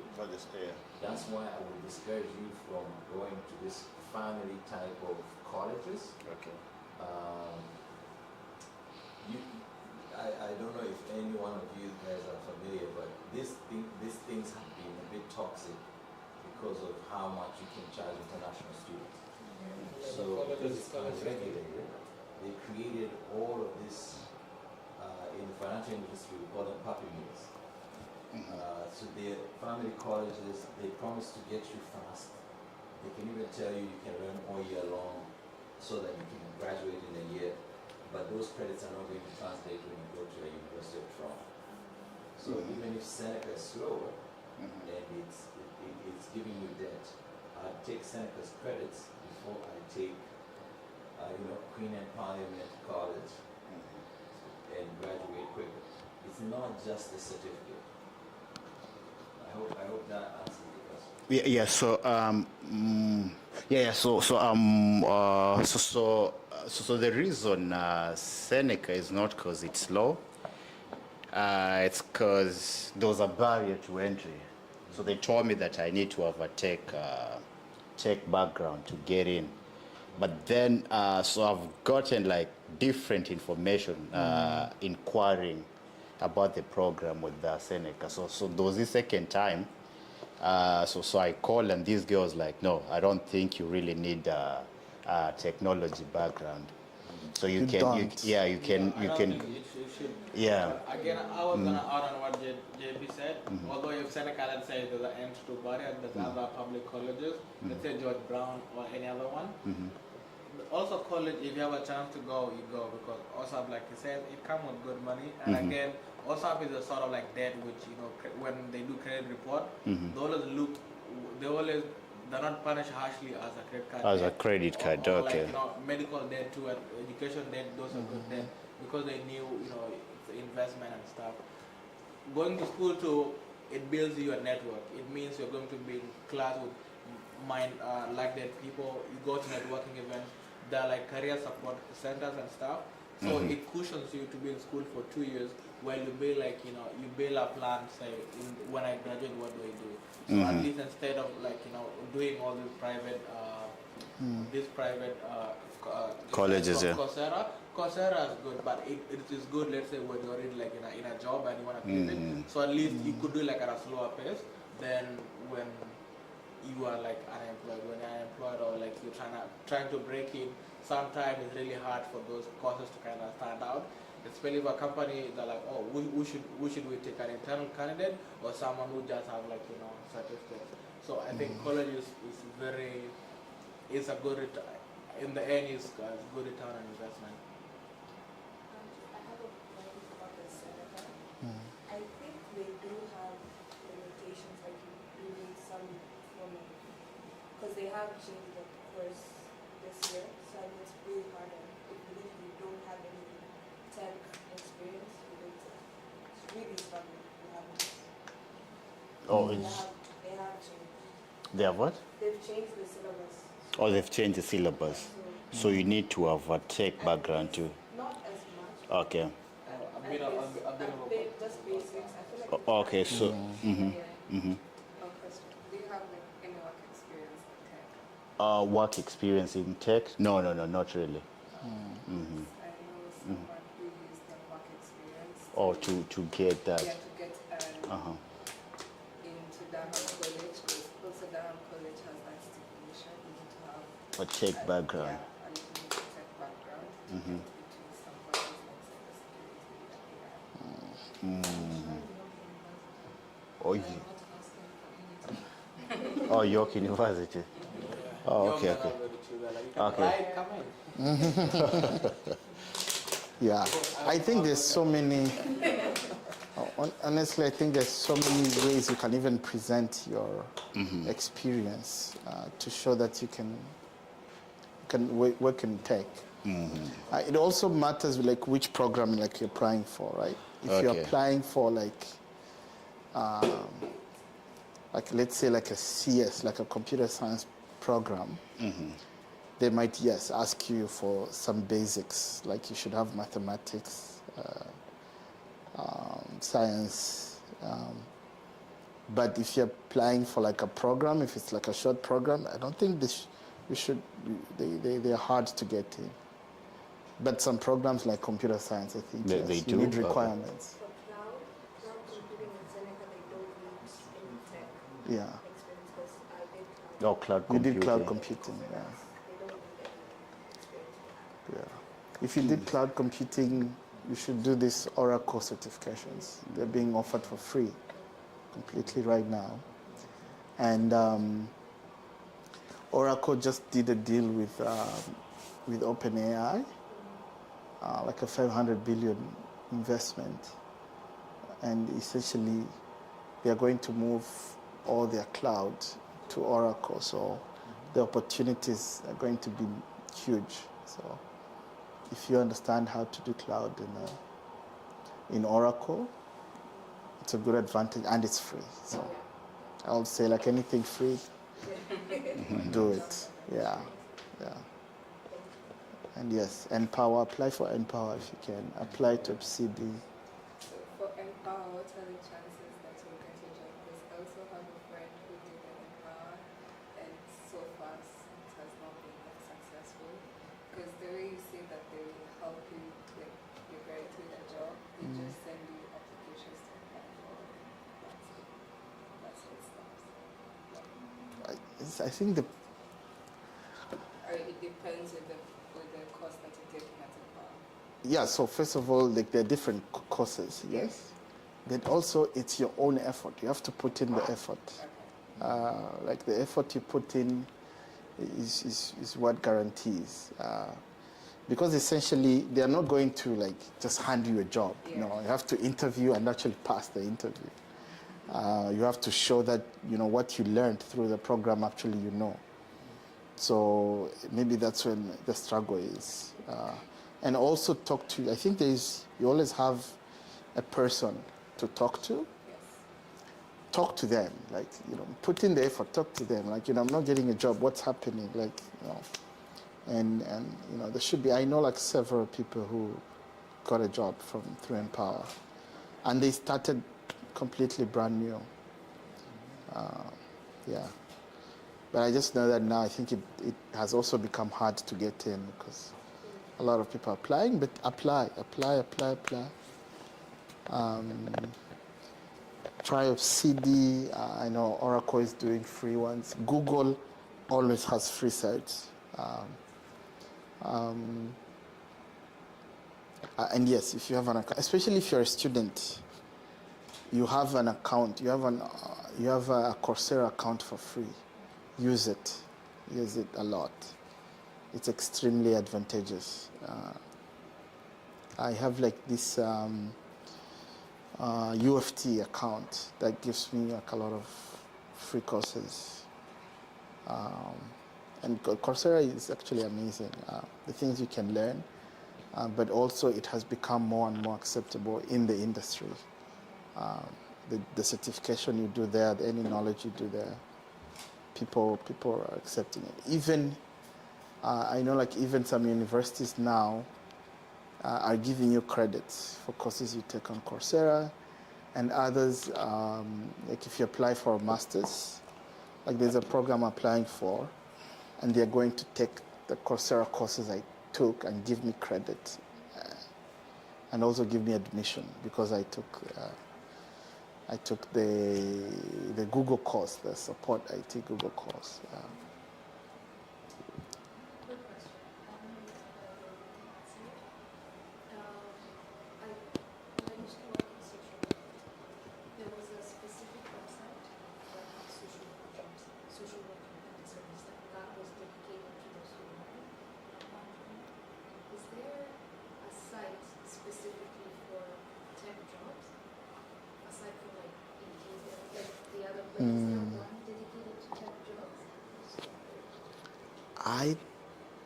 don't know any.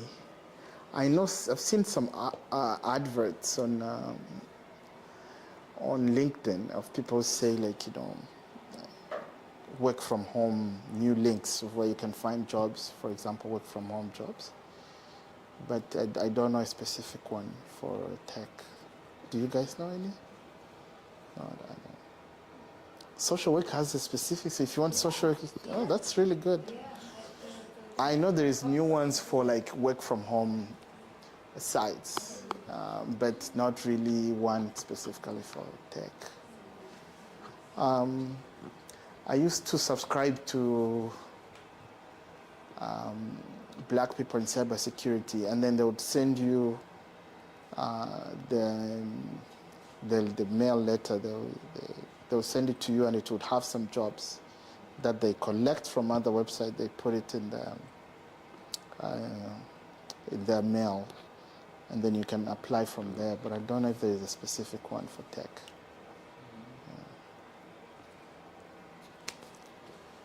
Any questions? More questions? Awesome. Thank you very much for giving me your time and listening to me. I appreciate it. I hope I learned something from you, and I hope you learned something from me. Thank you.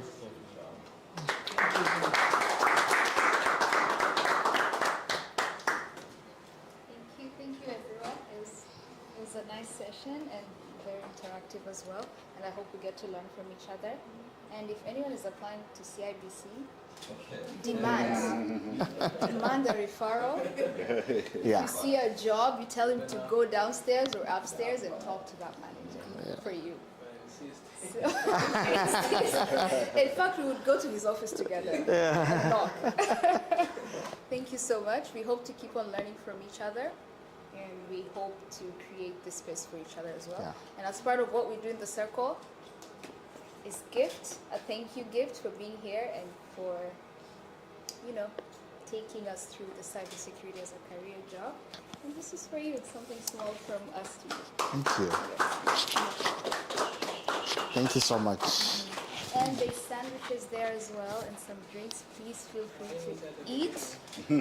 Oh, it's time to eat and drink. Okay, good. Yes, Yeah. yes. Please take something, eat something. But thank you. Yeah, take his email and number. Yeah, I should have added it on my slide, actually. I forgot. But yeah, thanks, guys. Thank you for the knowledge. It's time I drink. I'm thirsty now. Oh, yes, everything you say will be captured on the mic until I click it. Okay. Oh, if it goes missing, I know where you live. Oh, I actually don't know where you live. Did you put it on your... Yes, I have it. on the audio? Yeah, I do have LinkedIn, but I need to work on it. So I kind of did, so you see, I just did this first one. Okay. Fundamentals. Okay. Also, your background is computer science. Yeah? So I never go to work in that field ever. Oh, you never worked on it. So in 2022, when I was almost finishing, there was an apprenticeship thing that was happening for electricians Oh, from okay. Humber College. College, It was yeah. free funded with the government. Yeah.